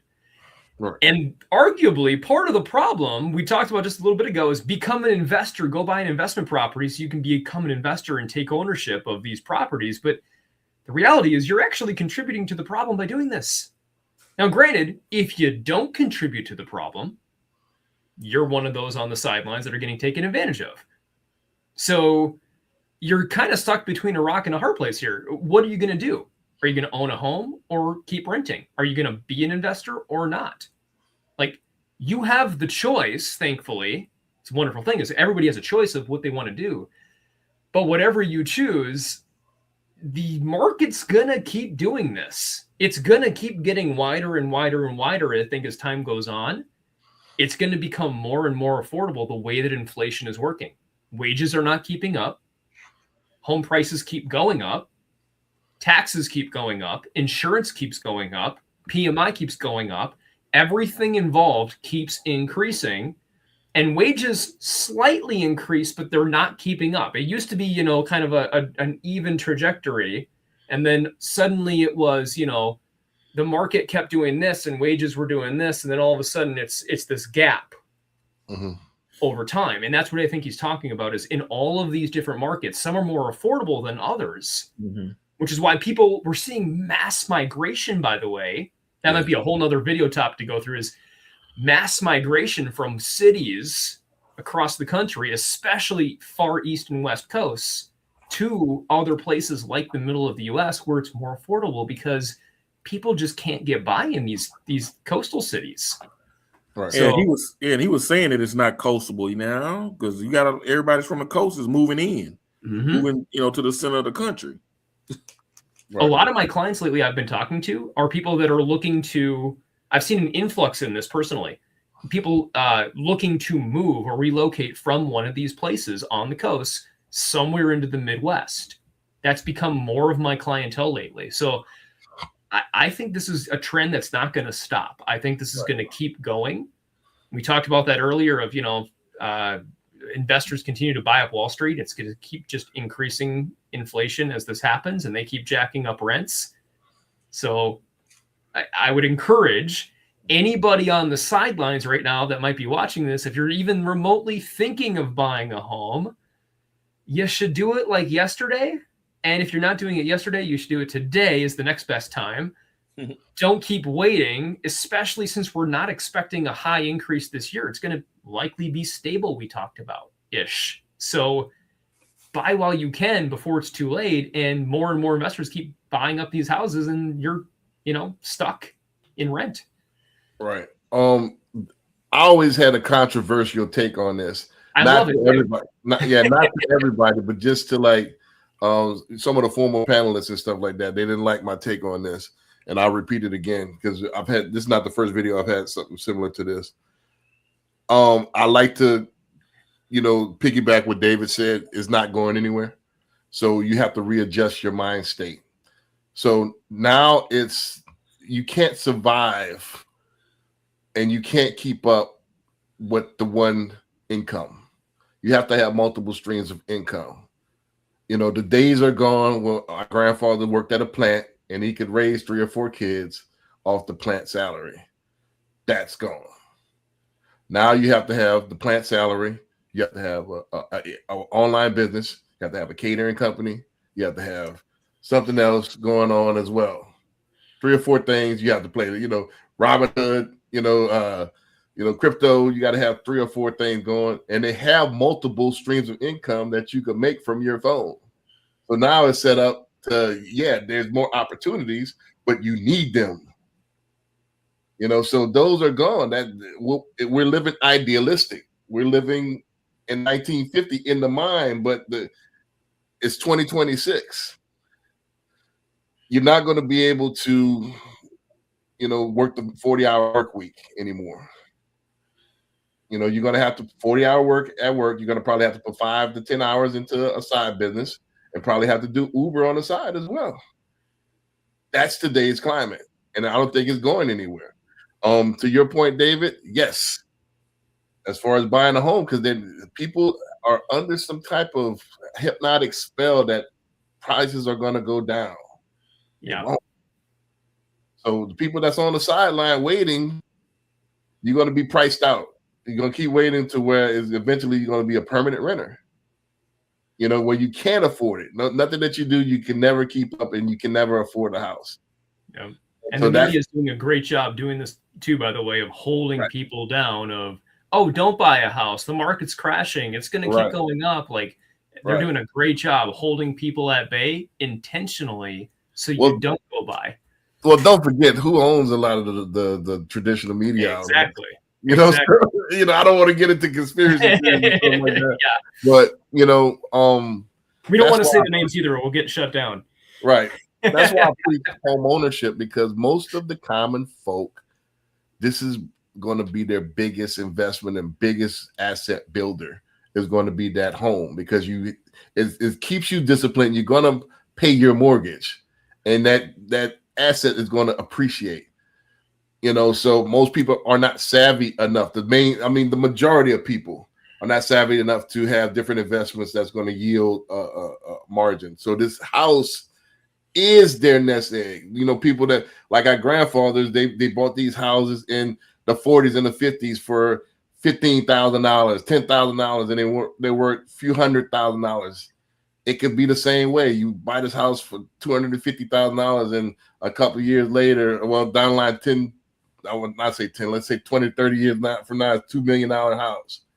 You know, so it can happen again, but you can't wait till it's $2 million house and then you only make, you know, $70,000. It's not gonna work. So again, don't wait to buy real estate, and then wait and and a lot of David, would you agree as well? A lot more of our lender partners are flexible as far as the guidelines are taking side hustles, part-time jobs, gig, PayPal income, so on and so forth. It's So- becoming more common. Absolutely. It used Right. to be, it wasn't even a thing. They didn't recognize any of this. Now they're starting to take it on. Like, great example is like one of the loans we can do is we can do cryptocurrency backed Right. lending. Right. I don't know if there's any other lender in the country. If there are, there's a couple that can do cryptocurrency backed lending. Like Right. that's a super cool thing we can do that nobody else really can do. But there's so many little weird things like this that come into play that a lot of lenders just aren't equipped to understand how the guidelines work on this. They don't have the lender partners to do that. So there's definitely an element of creativity and understanding and knowledge of the market to know where you can go and what you can do and have access to it to help these families so they can do something like this of figuring out a path that normally wouldn't be possible in any other normal financial space. But if you get creative with the right mortgage professional, the right real estate agent behind you, all of a sudden you're in a house. Right. You can make it happen, but you got to plan this out. It's not just, go click online, like, what are the rates? And then you go apply and it's like, oh, what do I do? And it's like, sorry, you're denied because, you don't have a full-time W-2 wage at the factory. Like you said, Dixon, like just there's an art to this. And I don't think this is where, coming back to the AI thing, this is where I don't think AI is ever going to take over this piece of it completely, because there's a lot of nuance here in how we get from circumstances to solutions, if that makes sense. I don't know. I'm still skeptical. Maybe. I might eat my words in 5-10 years here. Right. Yeah, so, but 3 I years. think I've done 3. Just to say that, and I'm opening up Dunbar and Barry. I've done 3 loans last year where their part of their income was Uber. And it's easier than you think. The count that, and that could make or break. That could be the difference between the 51.1 to 45 DTI. And DTI, for those that don't know, is debt to income ratio. That's one of the huge proponents of actually getting a loan. If you can't afford it, then you're not going to get it. I don't care if you have an 800 credit score. If you make $30,000 a year, you're trying to get a $350,000 home. It's not going to work. You're going to need a cosigner. But if you go look up on AI, can I use my Uber income? Right. It may or may not give you the right answer. And it depends. It depends. There's Well, a lot of factors here. That's the answer you get always. It depends. Well, here's the thing. I see what you're saying now. You're using it like Google. That's the problem. So there's specific. I don't know if UWM did it, but you could program. Don't forget, it's an aggregate. You could program it with all these nuances, and it will regurgitate once it hears those prompts. That's how you use AI. Mm-hmm. But that's part of my point is we might know how to use it properly. Like certain professionals are like engaging with it well, but not every professional is. And that's part of where the risk comes in of what we talked about earlier in the other video. Not even the general public. Yeah, if you're not staying with the times. And a lot of these clients, though, more importantly, the buyer side, if anybody watching this is a buyer potentially, and you go plug in like, can I use my Uber income? It's going to give you the totally wrong answer. Right. Well, that's because they're using it like Google. That's what I'm saying is I'm saying as a buyer, if you're going in saying that, but if we have, understanding and knowledge and resources, this is the balance here. I'm talking about, I'm looking future for it. I'll say this and I'll open up the Dunbar. I know they're patiently waiting. I appreciate your patience. But if you have a build out, if you have a company, have a build out, and I'm going to get my AI representative to talk back and forth to my buyer, like it's a loan officer. Hey, can I use my Uber income? Yes, you can use your Uber income. This is what I need from you. Blah, blah, blah, blah, blah, blah, blah, blah. It could spit that right back out at you if you program it to say so. But if a common person, if it's not, can you use it? It's not going to have all of this data in there because you're trying to use it like Google. Now, will it eventually catch up? Yes. But if it's specifically programmed to answer these questions, yes, you can have it spit it back out. Could I make just one little plug too? Is here at Nexa, we've got a few different, partnerships and things that help us grow and help realtors grow too. But one of our platforms is the CRM technology that we have. I know my guy actually told me today that he just launched, and I took a look at it briefly. He just launched inside of the CRM the GPT technology to pull this through, where he's got underwriting and upfront origination and all these different things of GPTs created that have been taken from the industry and kind of like pulled through. So now I can go into my one place, like you're my client, I'm in my CRM taking notes on you. You tell me, hey, I've got this, and this with my Uber income, and I can copy paste that right over in my same CRM into the same GPT. And I can get that inside my own CRM. I don't even have to leave. Right. Because I was telling Dumbo about that earlier. I was telling Dumbo I was setting up my CRM earlier for Maxim. Super cool. So y'all, who want to go first? No, I was just going to agree that you definitely. I mean, you're going to need more income. I mean, that's you got it's got to come from somewhere. And like I said, also when you're talking about it's not just a coastal thing, it is a coastal. It's a lot of coastal because a lot of that is on the coast. I mean, I've sold to a few people that moved from California to Houston, and that they sold at the same kind of house for all close to $1 million, and they can get it down here for $350, $400, and it's bigger, and now they got money in their pocket. Right. So those people are coming in, but you do need income. I mean, like, what did it say? Oklahoma City was like 55, I think it said, something like that. Yeah, I mean, but again, you're not getting the scenery and stuff like that. But if you could work remote, that might be a move, for a lot of people. Hey, I'll sacrifice the Miami scenery if I could, double my income by spending less. A penny saved is a penny earned. Because it's not just the housing. I mean, everything else gonna cost more money. The gas, the food. Right, exactly. So I mean, the parking, everything else. So I mean, it's good to see you. Dunbar, what you got? You're gonna need more income. Right. Either way you slice it, wherever you're at, you could be in Arkansas. Yeah. Yeah, I definitely agree with everything you guys said, and just on top of that, as a person or a professional that deals with potential tenants, sometimes it's even harder to get into a rental home than it is to get a mortgage loan. Right. So, I mean, I've seen stipulations where they want a 700 credit score. They want if you have pets, you can't have pets unless you know it's way more restrictive. Like, I mean, on top of it being expensive, it's restrictive as well. So that's my 2 cents. Right. Another thing is, you know, this is good. That's now you see why streams be like 3 hours and stuff, right? I know. It's funny if anybody's watching this. I gave Britt Dixon a hard time. I'm like, good God, the first stream I watched was like 3 hours, and I'm like, how? Yeah.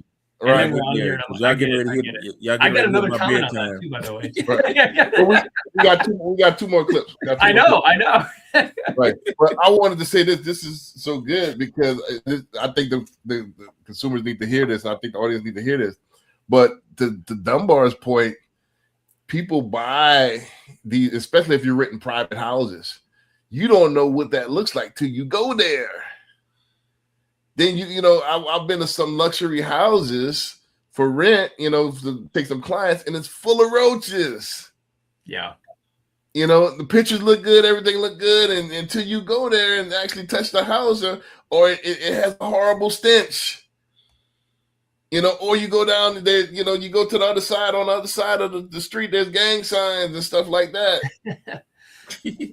Yep. You know, so yeah, I mean, you got across to the railroad tracks, right? So it's like, yeah, you know, you can't go by, you know, you can't go by what's on the picture. You can't shop online, you know, and people think it's easier to rent. Actually, it's harder because you know, don't forget they're changing out tenants constantly. And then usually they put these, you know, it's not in the most desirable areas a lot of time in Houston, you know, and if it is, they're charging premium pricing, you know, so it's a lot harder to rent. Now, I'm not knocking rent. If you want to lease, there's certain situations where it's good to lease, you know, but however, the process is harder because you don't know. You don't know what you got. Then what can you do? I gotta go through somebody else. Hey, can y'all bomb it? If it's my own house, all right, we're gonna take this before I even move in. I can do what I wanna. You know, if I'm buying a resale. Let's go to the next one. Can I, before you do, Dixon, can I just throw one other thing in there just real fast? We don't have to comment on it fully. Right. But another key point is people moving from these bigger homes and then downsizing, trying to get someplace cheaper. Right. They've got all this equity now to them, and their automatic thought process is, I'm going to put this all into the new house so I have a lower payment. Mm-hmm. And now they take 100, 200, 300 grand of equity and they put it into the new house because I want a low payment. That's an option. You could do that, or you could do like 10 other things too. So right. Just a recommendation. If you're in this position, you're struggling financially and you're thinking, I want to move from one place to another and find a new location, maybe have a conversation with a mortgage professional and a real estate agent together to just talk through strategy on this to figure out what is the best use of my funds. I got 100 grand. What's the best way to use this money? And then we can help guide on this process so that you maximize your dollars. That'll make this whole thing feel less painful, which is kind of what the whole point of the video was, is the pain of rent and the pain of increasing costs. Right. Right. Get the professional to help you out. Mm-hmm. All right, let's check this one out. We got two more, and then let's roll out. All right, here we go. Can y'all see the screen? Yes, sir. All right. America actually earn $100,000 a year. Social media is going to make you think everyone in America is earning $100,000 a year, and you're just the only person that isn't. But when you actually look at the data, it's pretty fascinating. 77% of Americans will never make more than $100,000. What's even more interesting is when you actually break that data down by age. For workers between 18 and 24, only 7% of them will ever hit $100,000. Between 25 and 34, 18% of them can get to $100,000. The peak actually comes between 35 and 44-year-olds, with 25% of them, 1 in every 4, 24, earning six figures. From ages 45 to 54, we see a slight decline back down to 20% of people making over 100,000. And for 55 and older, only 16% of people will make more than six figures. But what's fascinating is $100,000 is not what it was 20 years ago. If you make $100,000, you are likely bringing home somewhere between $5,500 and $6,000 a month after taxes. Now, $5,500 may sound like a decent amount of money, but if you start looking at the average mortgage being over $2,000, the average car payment being over $700, you quickly realize how come most people making six figures are still living paycheck to paycheck. How much you make is not the indicator of whether you be a millionaire. I know people that are making $250,000 a year that are living paycheck to paycheck and broke, and I know millionaires that are making $80,000 a year. Real wealth is not actually created by your income, it's created by how much you invest. Now, yes, it's easier to invest more the more money you make, but that doesn't mean the only path to being a millionaire is making exponentially more money. Keep your expenses low, invest as much as you can, use compound interest on your side, and live in an area that allows you to do those first three. Sometimes I look at this type of data and I think there's no way this is true. So many people on social media portray a lifestyle of making six figures when in actuality, less than 1 in 4 actually are. Would love to know your thoughts down below. Do you think that more people are making that much? Super curious to know. And as always, if you're looking to grow your net worth, follow me. Yeah, we know social media is a fraud. If you go by it, all these people, you think not $100,000, you think that they all millionaires the way they get on social media. Right. Well, yeah, a lot of people, that's a thing. That's a new business as well. Actually, I got this banner or this timer on here. People that rent stuff to influence to make them look rich. That's a new business model. They rent cars, they rent houses, they rent stuff, clothes and everything to social media streamers to make them look rich. There's a dealership down here that you can rent these high-end cars down by the Galleria. Yeah, for sure. Rent it for a day or so, take you some pictures or a video, and you got content all year. AI to create or fictitiously make your car and house in the background, and then that's true too. Right. But this, I want to tackle this first because this could go a lot of different ways, especially in the battle of the genders, as well. A lot of females think that a lot of more people make $100,000 a year than they do. And it's less than, like I said, 1 out of 4 in reality. Do people portray that? Like you said, yes. I think a lot of people portray that they make a lot more than they do, actually. And especially with workers. I think the caveat, I think what's happening is I think they confuse, like, it's compounding. Business, all right, I got a business on the side, plus I do this. That together equals the $100,000 a year. I think that's what the data doesn't tell. And I think that's where a lot of misconception is. I think that's why a lot of people in society, especially in the Western, that people think a lot more people make six figures, but they're compounding different things in order to make that happen. Some legal, some illegal.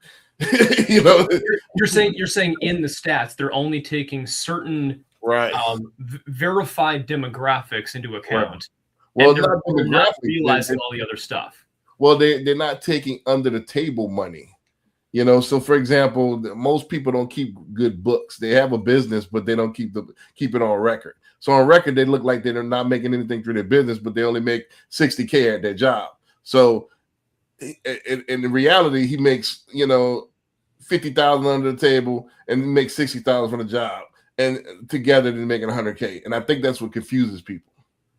Or to your point, they also, which you and I have both had happen before, they might make $1 million a year, right? And then they have a really good CPA that finds every tax loophole there is, and they show net zero at the end of the year, exactly to the penny. Right. Correct. So they show zero, but we all know they probably have more than that they somehow kept in another way, right? Right. And I think that's a lot of people, because don't forget this particular country, especially tax-wise, is set up for the business owner. And most business owners a lot of them don't keep great books. And then second tier, if you're real savvy, you're not going to you're going to write off everything that you can. So I have somebody right now that makes $250,000 a year, and by the time you write everything off, it's only $55,000. So he would fall under that stat, you know. But however, he got that money flowing. If we do a bank statement loan, I got plenty of money coming in, and so that what gives people the misconception that everybody's making a lot of money, but on the books they're not. So I want to make sure, is your argument that his stats are too low, that there's more people making more money than he's saying? I think that's a part that they don't take in consideration. And I think it's about that. I think it's true as far as workers. Get what he said. He said as far as workers. Yes, So I think they might just be looking at W-2s. Right. They're looking at W-2 income. You know, that like if that person owns a business too or something. Right. They're not taking that into account. Right. And I think people are not considering the compounding. I mean, we all know, like from even in high school, most of the people worked at Popeyes are not just doing Popeyes. You know, that's not their primary income. It's a cover job. You know, so they work 20 hours at Popeyes to look like, so nobody when they get pulled over, they don't look like, well, you don't have a job. How you have this Camaro? You know, so you know, so most people that's working at these jobs, they're doing so just to have something on the books. You know, so that's in consideration as far as under the table money and businesses, catering, stuff like that, where they don't do proper taxes. Right. And it's not recorded. And then you have a lot of cash businesses. I mean, like barbers. Right. You know, barbers make money, but it's mostly cash. Right. So you got barber musicians, you know, right, that they definitely don't report exactly what they're making. I think part of the video point too, though, was regardless of the income being made, there's a perception in the world that has been perpetuated by social media of everybody thinks everybody's killing it, right? Because of the image they're portraying. When in reality, they have not closed anything this whole year in real estate or mortgage or whatever profession they're in. They're not killing it. They're not doing great, but they make it look like they are because they hired the right person or they happen to know how to use CapCut on social media or whatever it is. So there's an element here of perception, I think, is true. Also, I agree to your point, Dixon, on just people live within their means. Like, and people will always adapt to their means, whatever they are. Like if you're making $50,000 a year, you're barely surviving. The moment you get to $100,000 a year, you've made it. And you're going to go buy that new car or buy that new house suddenly because you're ready to go. And, you know, you can afford to go out to that nice dinner and like all of a sudden, or create a nice, beautiful new home office that, you know, you probably shouldn't have done, but looks pretty. You know, you do stuff like this. And then all of a sudden you're like, well, shoot, now I have credit card debt. Now I got a personal loan. I need to take out a home equity line of credit. I need to refinance my mortgage. We need to sell our house and sell our house in California and move to Houston. Right. Because I need to afford something cheaper because I can't keep up with the payments. Right. So people try to live within their means and they're always going to keep going with this. And it's funny how that happens. Like, I'm not going to like call out any names, but like I know people literally making over $1 million a year that are barely getting by. Because that's just the lifestyle they've created. Right. So I think it's all relative, but yes, I think if you can just live a simple life, live within your means, try to focus on keeping yourself out of debt, saving money, having a liquid emergency fund, all these things that we all know. Like nobody needs to tell you, right? Like you don't want somebody tells you, you're like, I know. Like I've heard this 1,000 times. Like my parents taught me that, my grandparents, like I see it on social media, like everybody knows this. But do it. And remember, don't compare yourself to the Joneses down the street. Like don't constantly compare yourself. Like forget about them. Just focus on you and your family, because your circumstances are different than theirs.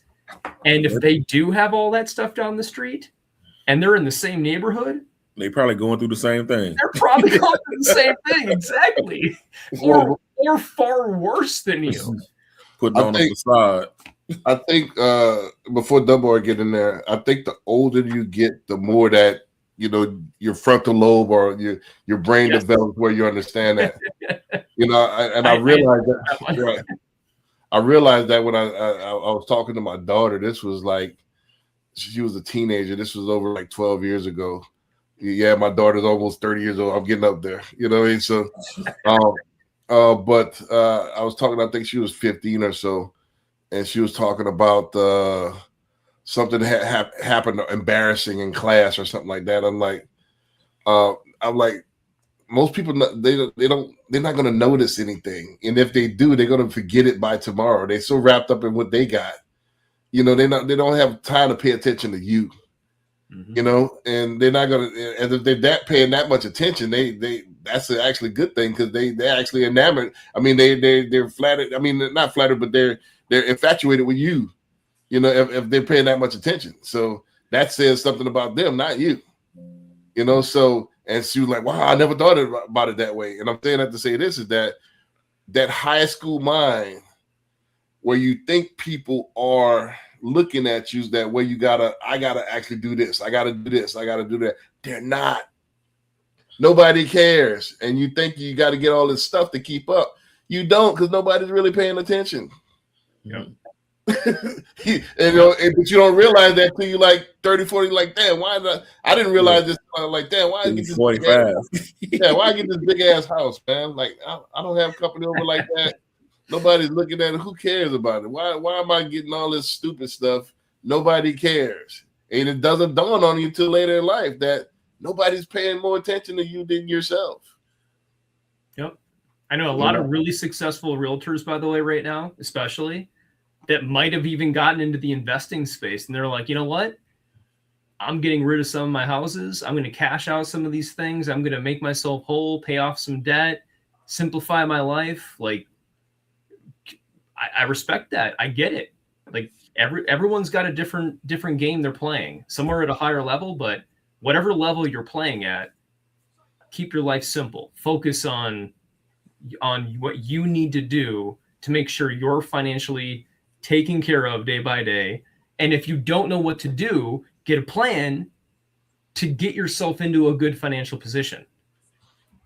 Right. Dumbo, what you got? We got two more left, and then we done two short There ones. was one more left. You said two more after that. Well, one is the motivation where we kick off.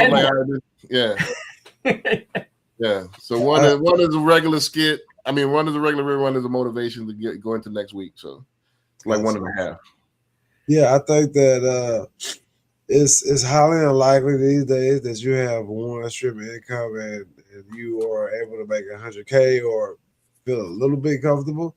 So I think y'all pretty much hit it on the head. Especially it's compounding incomes that drive somebody to make $100K on paper. Right. That's it. Right. And you did the kind of same thing. You're a scientist at NASA as well, and then you did real estate on the side for years and years. And those two combined, net you to where you wanted to be. Correct. Right, definitely. Yeah, that's why I'm speaking from experience on this one. Right, exactly. I mean, all of us compound. Like I said, all of us a compound thing. Let's get to this last one. I know the Barry B is past. I got to go hit this gym too. So gym is 30 minutes away. So, I want to get to bed before 1 o'clock.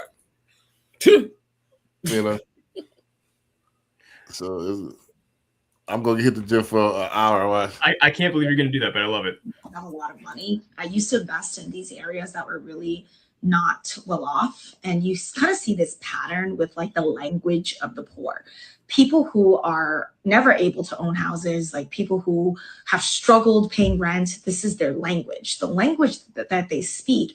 And it's interesting because when I talk to them, I have to change my entire mindset. When I talk to them and engage with people who are from this mindset and or from these places, if I'm out in the wild and I see people like this, I have to mirror match because I can't come at them the way I would come at someone who is equal to me in terms of financial success and mindset, right? This is a different mindset. This is a mindset of someone who is consistently poor, and it's a language. The language that they speak is very, very reactive, as in things are happening to them and they can't do anything about it. It's this constant mindset and thus language of saying things like, well, you know how it is. I've never paid a living wage. Well, you know how it is. Inflation is just out of control. I'll never be able to afford whatever. It's always like this negative, like, and I always have to mirror match, even though I totally don't agree with any of it. And oh, you know, it's just hard these days. I'm never going to reach those things. Nobody can. It's impossible. I literally have to like, totally. Yeah, no, I get it. Like, how could anyone survive in this current climate? I can't say the truth. I can't say the truth. Well, actually, here's what you can do. Well, actually, here's what you can do. Well, actually, this is what I can't be that person because that's not what they want to hear. They don't want solutions. Solutions are just more problems because it means that they actually have to take action and change the way that they think and the way that they act. It's much easier to just be consistently victimized because once you're a victim and you're really comfortable being a victim of your circumstances, that's your identity. That's your language. That's how you talk. Right? I see it all the time with job seekers, people that are angry at recruiters. I'm a recruiter by trade. And I see people all the time be like, well, recruiters never get back to you. And all the jobs are given to the immigrants. And all these H-1B holders are taking all the good jobs. Like, that's the language. That's the language of the have-nots. Right? So when you hear that language, you can all you can say is pat them on their back and be like, I hear you, and move on, because they will never, ever see or do anything about it. They will never see solutions, and they will never take action to solve their own problem. This is a poverty of the mind. This is what it really is.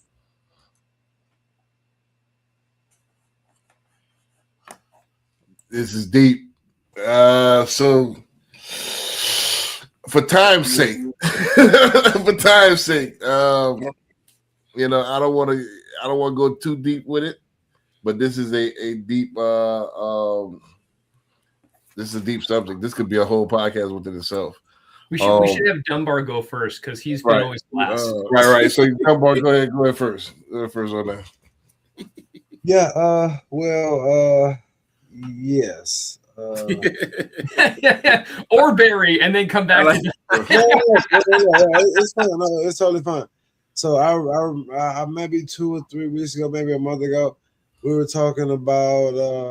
I mentioned that people who own a house, whether they be 18 or 40, it's probably because their parents owned the house and their parents' parents owned the house, so they know that it's achievable, right? But if you are the one that have to break the chain and get to something that nobody else has done, you know, in the past, then it's a mindset. It's a mindset from knowing you can do it because you saw somebody do it, or thinking you can't do it because you never saw anybody did that was able to accomplish those things. So I do think home buying is a mindset. And you have to have some experience back. You have to have some experience or somebody you can lean on from the past to get over the hump of today's economy and stuff like that. So yeah, I think poor is a mindset for sure. Mm-hmm. I don't know if y'all have ever seen Chappelle, but back in an earlier thing that he did, he talked about his dad, and he was complaining about he wanted to get stuff, and his dad was like, "No, we can't afford it." And he was saying, "Man, I hate being poor." And he said his dad he said he'll never forget his dad told him, "We're not poor. Poor is a mindset. We're just broke. Broke is temporary." Mm-hmm. And he was like, he never forgot that. Poor is a mindset. Broke, yeah, we ain't got no money. We broke, but that's just temporary. Right. But yeah, that poor mindset, like she said, that they really don't want solutions, because if you give them a solution, that means they got to go and do something. Right.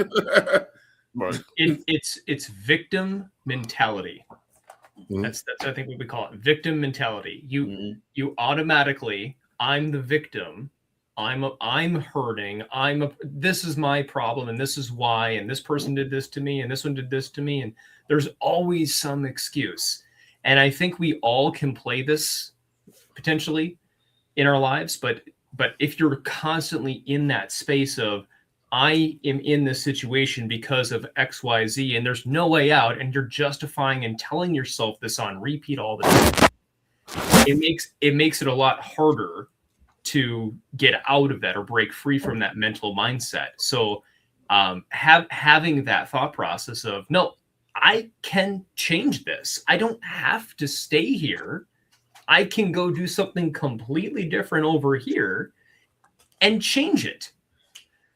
But that takes good support, reading the right things, listening to the right things, doing the right things to help yourself get there. And I mean, that's a whole nother level of, mentality and personality and habits. And I mean, all this other stuff that goes into it. But I just think victim mentality is very, very strong. And coming back to one of the last videos, part of this, I think, is intentional by the media. Mm-hmm. It's intentionally trying to create a victim mentality. Because if everybody's a victim of everyone's against me, there's no point. I can't buy a house. I can't get wealthy. I can't build an income. Well, guess what? That's exactly what they want you to do. Stay there and do nothing. Now you're starting to get the connection of the video. Exactly. Right. And if you just change the mindset and try a little bit, that one step forward, make your bed, like we talked about earlier, right. Build that momentum, and all of a sudden now you can change it. So that's my thought, just victim mentality, summarizing that point or that video. Right. This is deep because I did a podcast years ago. This when we were talking way more philosophical on the Power of Ownership podcast. And with my friend of mine, my brother, Stephen Contreras, I know he moved. He's a scientist as well. He moved to New Mexico. I think he got engaged or something like that, but he stopped doing the show. But anyway, we talked about, are you in a situation that you're in because you deep down you want to be in that situation? Because think about it. This goes to the video that we talked about earlier.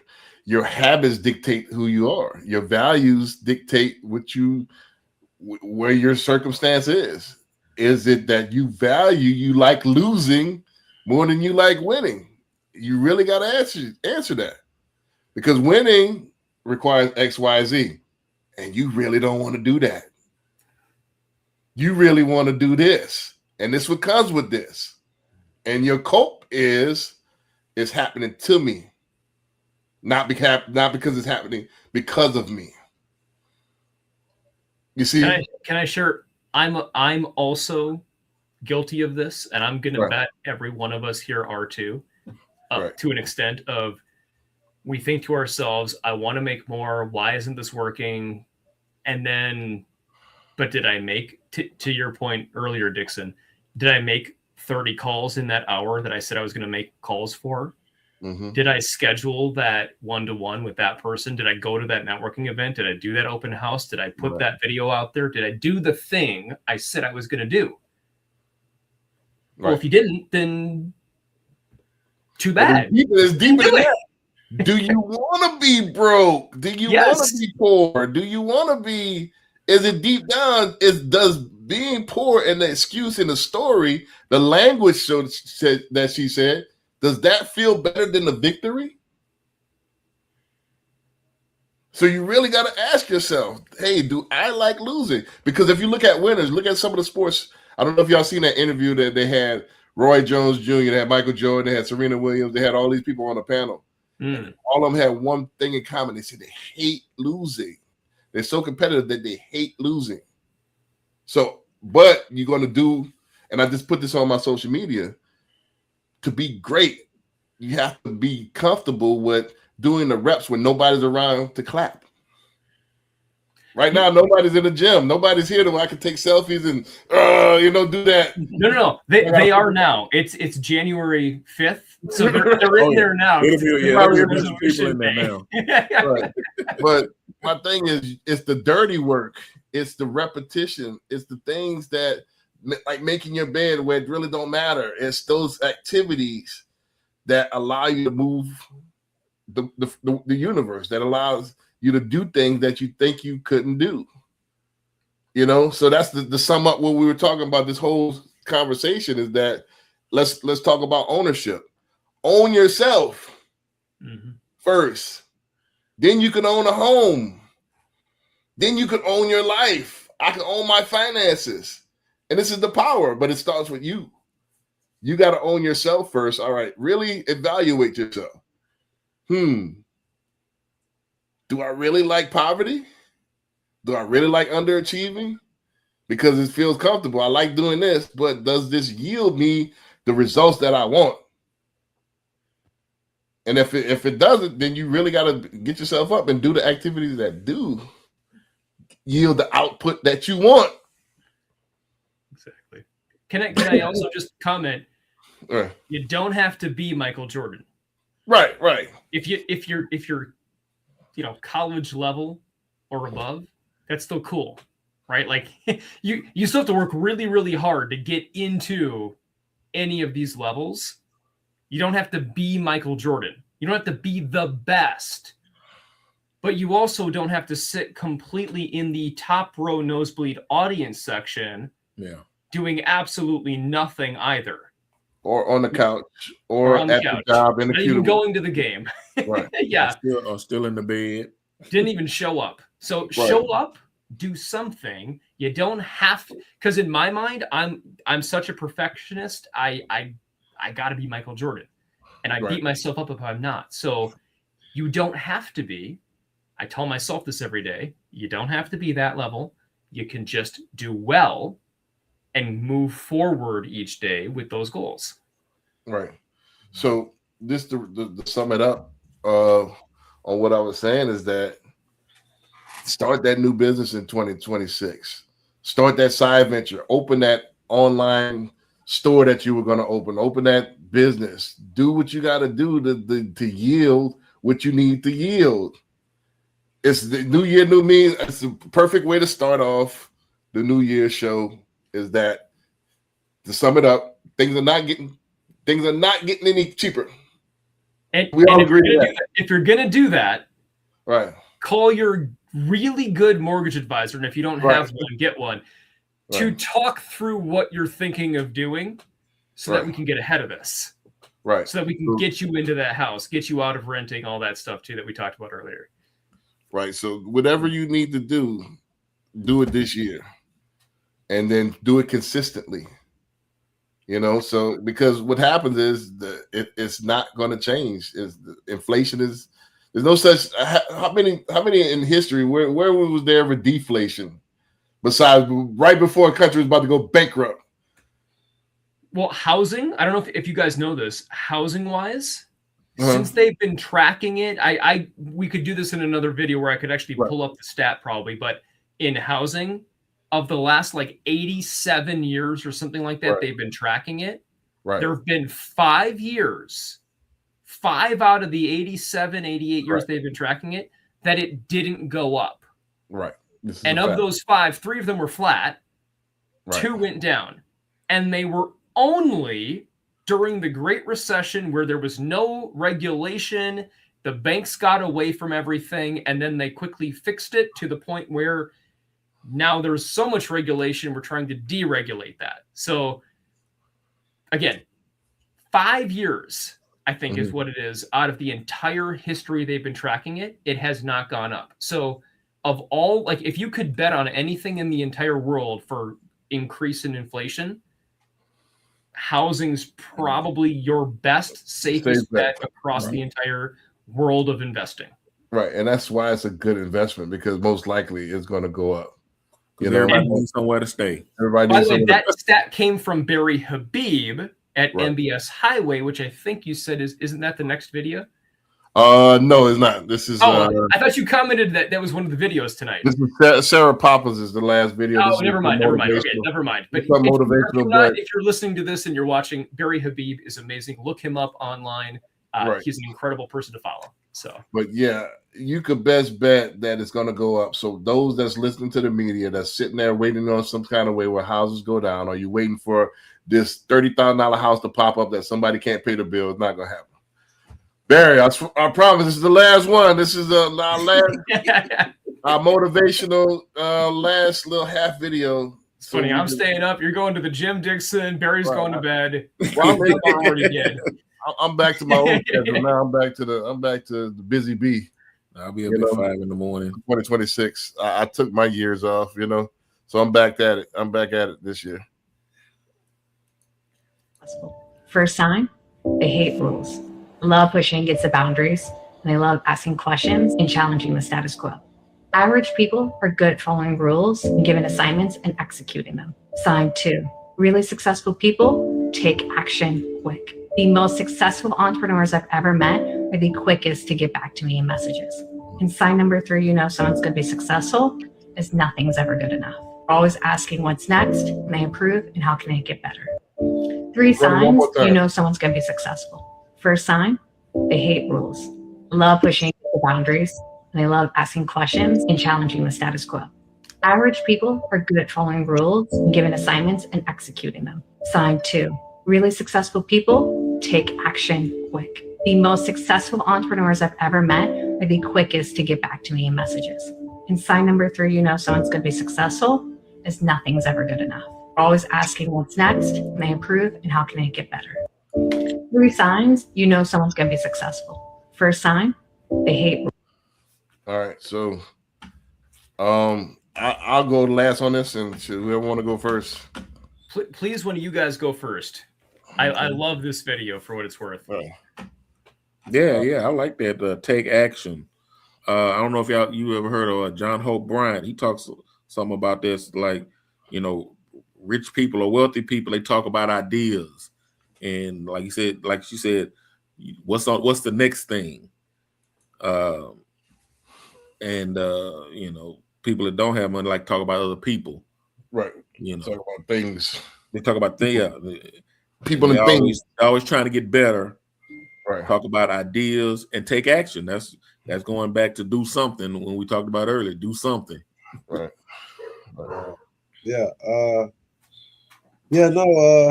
think it is true what she's saying. I would also add that I think that most people that are successful are delusional because they don't think that they can fail. And it just goes back to, this mindset. Like, if you don't think you can fail, then you probably are going to, if you do fail, you're going to try the hardest to make up for that and to be, a person who doesn't take no for an answer. I would say I agree with all that, and I would say, yeah, I think the will to not fail is also something that you see successful people have. Mm-hmm. Gotcha. David, you want to go in? I want to take last on this, so I have the last word. You want to take last, Dixon. Right. There's an art to that, by the way.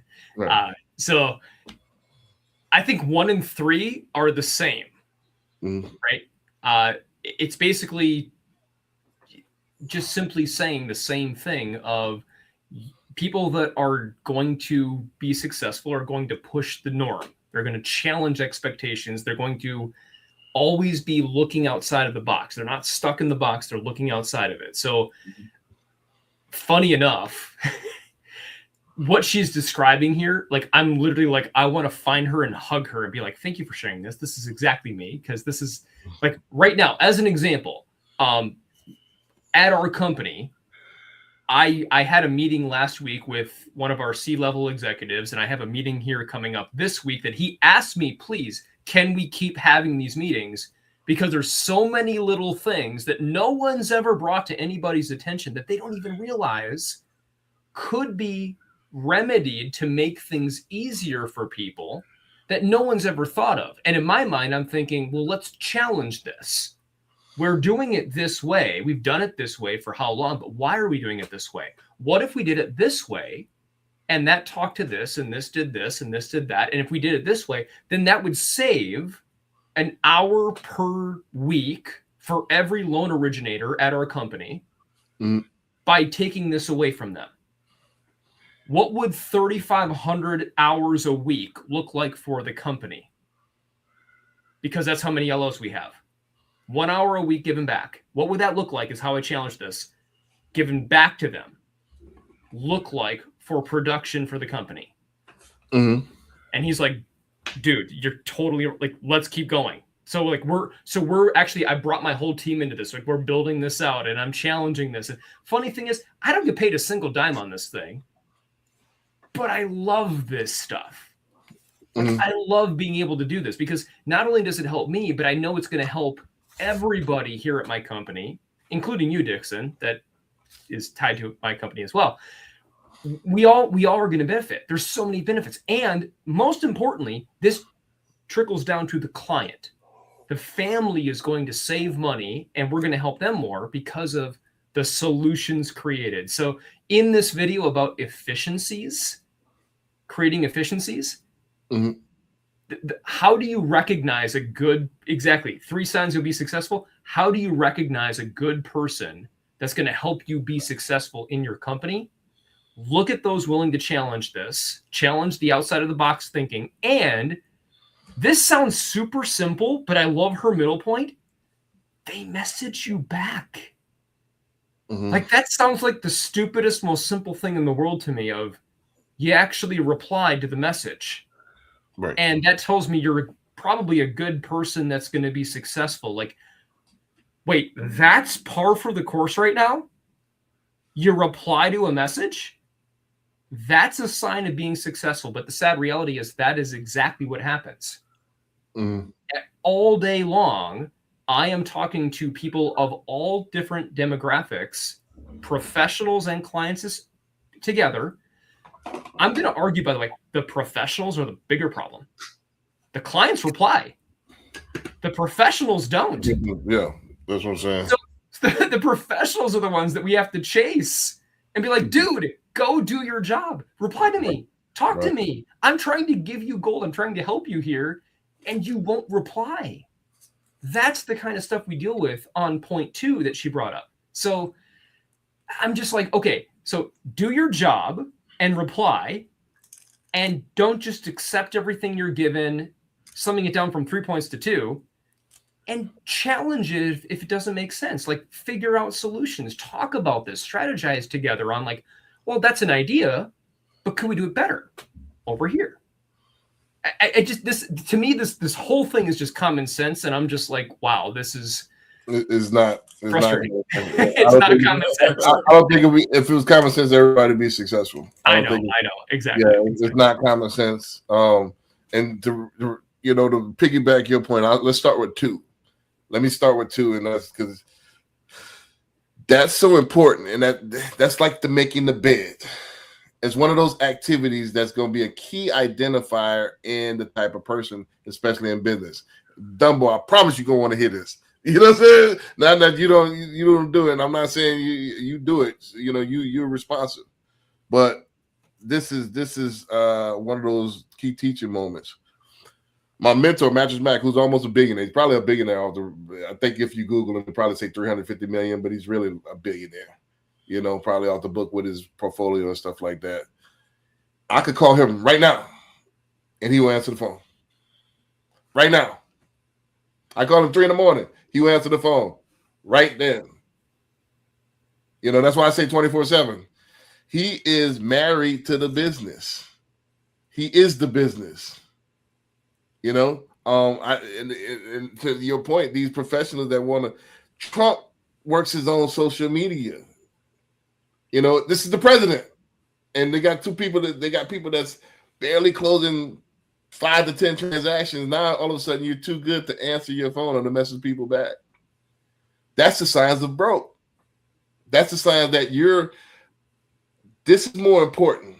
This comfort is more important than actually doing an activity that make you money. And this is why I put this last, because this is super duper important. There's internal and external customers. Internal customers is your colleagues, the people that can make you money. External is your client itself, right? Mm-hmm. So how can you ignore your internal customers and be successful in business? Mm-hmm. You know, I got realtors that will not message me back. And I might have a deal for them. Like when I do have referrals, I call whoever picks up first. That's who I'm gonna get a referral to. Isn't that the best call to make, by the way, Dixon? Right. Just like, right. hey, I'm literally trying to hand you like 5-10 grand, and they you won't don't wanna answer the take it? phone. They don't answer the phone. It's crazy. Blows my mind. You're in business. Yep. Or they don't answer the email. They answer the email or DM 10 days later, a month later. Too late, dude. Can I make one argument to this point? Right. People love and want commitment, dedication, empathy, care. If I'm like, hey guys, I got another call, I'm going to check out right now. How are you guys going to feel about that? Like, as important as it is, you're going to be like, oh, I guess David had to go. There's a balance here too. If you're actually doing important things, I think the key here is acknowledging all communications all the time and then communicating. You may not be able to reach me at 3 a.m. because I probably will be asleep and I will not have my phone on. It will be on Do Not Disturb. It will not come to me. But the moment I wake up and I see that, I'm going to send a text saying, hey, I need to take care of a couple things. The moment I get a chance, I'm going to reach back out to you. Give me a sec. What's your availability? Can I call you in an hour? Like, the key is get back to everyone, acknowledge the information, text them back, call them back, audio notes. By the way, I'm just coming around to that now, by the way, is send an audio note, not a voicemail, but an audio note. Record your voice, send that as a text. That way it's not a call, but they can hear your voice and you can walk them through and explain it, and you can send it as a text. Like, acknowledge and communicate, even if the communication is simply, I can't answer right now. I'm busy for the next 7 hours. At least they know. And they can understand, like, oh, that's cool. And then they're good. And then we'll talk in 7 hours. Gotcha. Now, just to get back to what I was saying, as far as yeah, this is a segue back. It's just as far as the mindset of people in business that, hey, this tells me a lot about you, that you don't take this serious because of the time that you get back. You think you're more important than you are. This guy, my mentor, is almost a billionaire, and he answers his phone. This guy, that's the president of the United States, does his own social media. Still works on social. People think it's amazing to me that people in our profession think they're too good for social media. And you got the president of the United States works his own social media. He before he got banned on, I think he does Truth Social, but he used to do all his tweets and all that. That used to be a thing in 2016, 17. So my point is that any avenue that you have to make money, and you choose the comfort, you choose to ignore it over actually running to it. And that's what my mentor used to say all the time. He said, don't run from it, Dixon, run to it. Don't run from it, run to it. And that was his attitude. He's not running from these calls. I don't need anybody screening. In fact, he jumped on me one time. I seen him was busy. I thought I was being helpful. I'm like, yeah, he's busy. Let me take a message. I said, don't ever do that. Give me I don't need nobody screening for me. So he wants all the smoke. If it's a smoke call, he wants it. If it's a BS call, somebody asking for money, he wants it. Don't run from it, run to it. Yep. So what that shows is that it shows that you're fully engaged in your business and people want to be around that. Dunbar, how long has it been? How many times? Probably in what has it been 9 years that you've known me or something like that, close to that. Yeah. How many times you hear my voicemail? 1 out of 20. You very seldomly hear my voicemail, and a lot of times, even if I'm on that call, like you said earlier, David, I'll click over. Hey, hold on a second. Let me catch this. Hey, I'm on the line with a call. Let me call you right back. I'll call you back in 20 minutes. Boom. I'm going to still acknowledge you on the call, and you don't go to my voicemail. Voicemails, if I got 3-4 calls coming in at the same time, you might get that. But I don't know if people know this, by the way. You have an ability on your phone. You can set a auto text. Right. You can swipe, and you can actually have it. You can edit that. Right. I legitimately don't think anybody watching this would know. You can edit that to say, like, I'm on another call right now, but I will call you back immediately as soon as I'm off. I got Or, that. hey, can you text me because I'm not in a place I can talk right now, but your call is important. I want to text you. Like whatever you want to say, build those text demographics. 'Cause that's what I do. Like if somebody calls, I've got a list of all the different kinds of texts I can send back to them on my phone that says, I can't text now because I'm in a different place that I can't take any text or calls, or I can text, or I'll call you back soon. Well, Depending don't on forget, I'm talking the literal action, but we're talking on a bigger note. Just like making a bed, we're not talking about actually making a bed. We go make the bed. However, it's the fact that you made the bed is the keeps the action. It's the fact that I'm answering you and showing that I'm in the game. Exactly. So it's and then you follow through though, and you call them back immediately if there's any reason you cannot answer the call. Right. So we're talking philosophically as far as this. Hey, I'm in the game. I'm engaged. I'm calling you right back because I'm all about my business.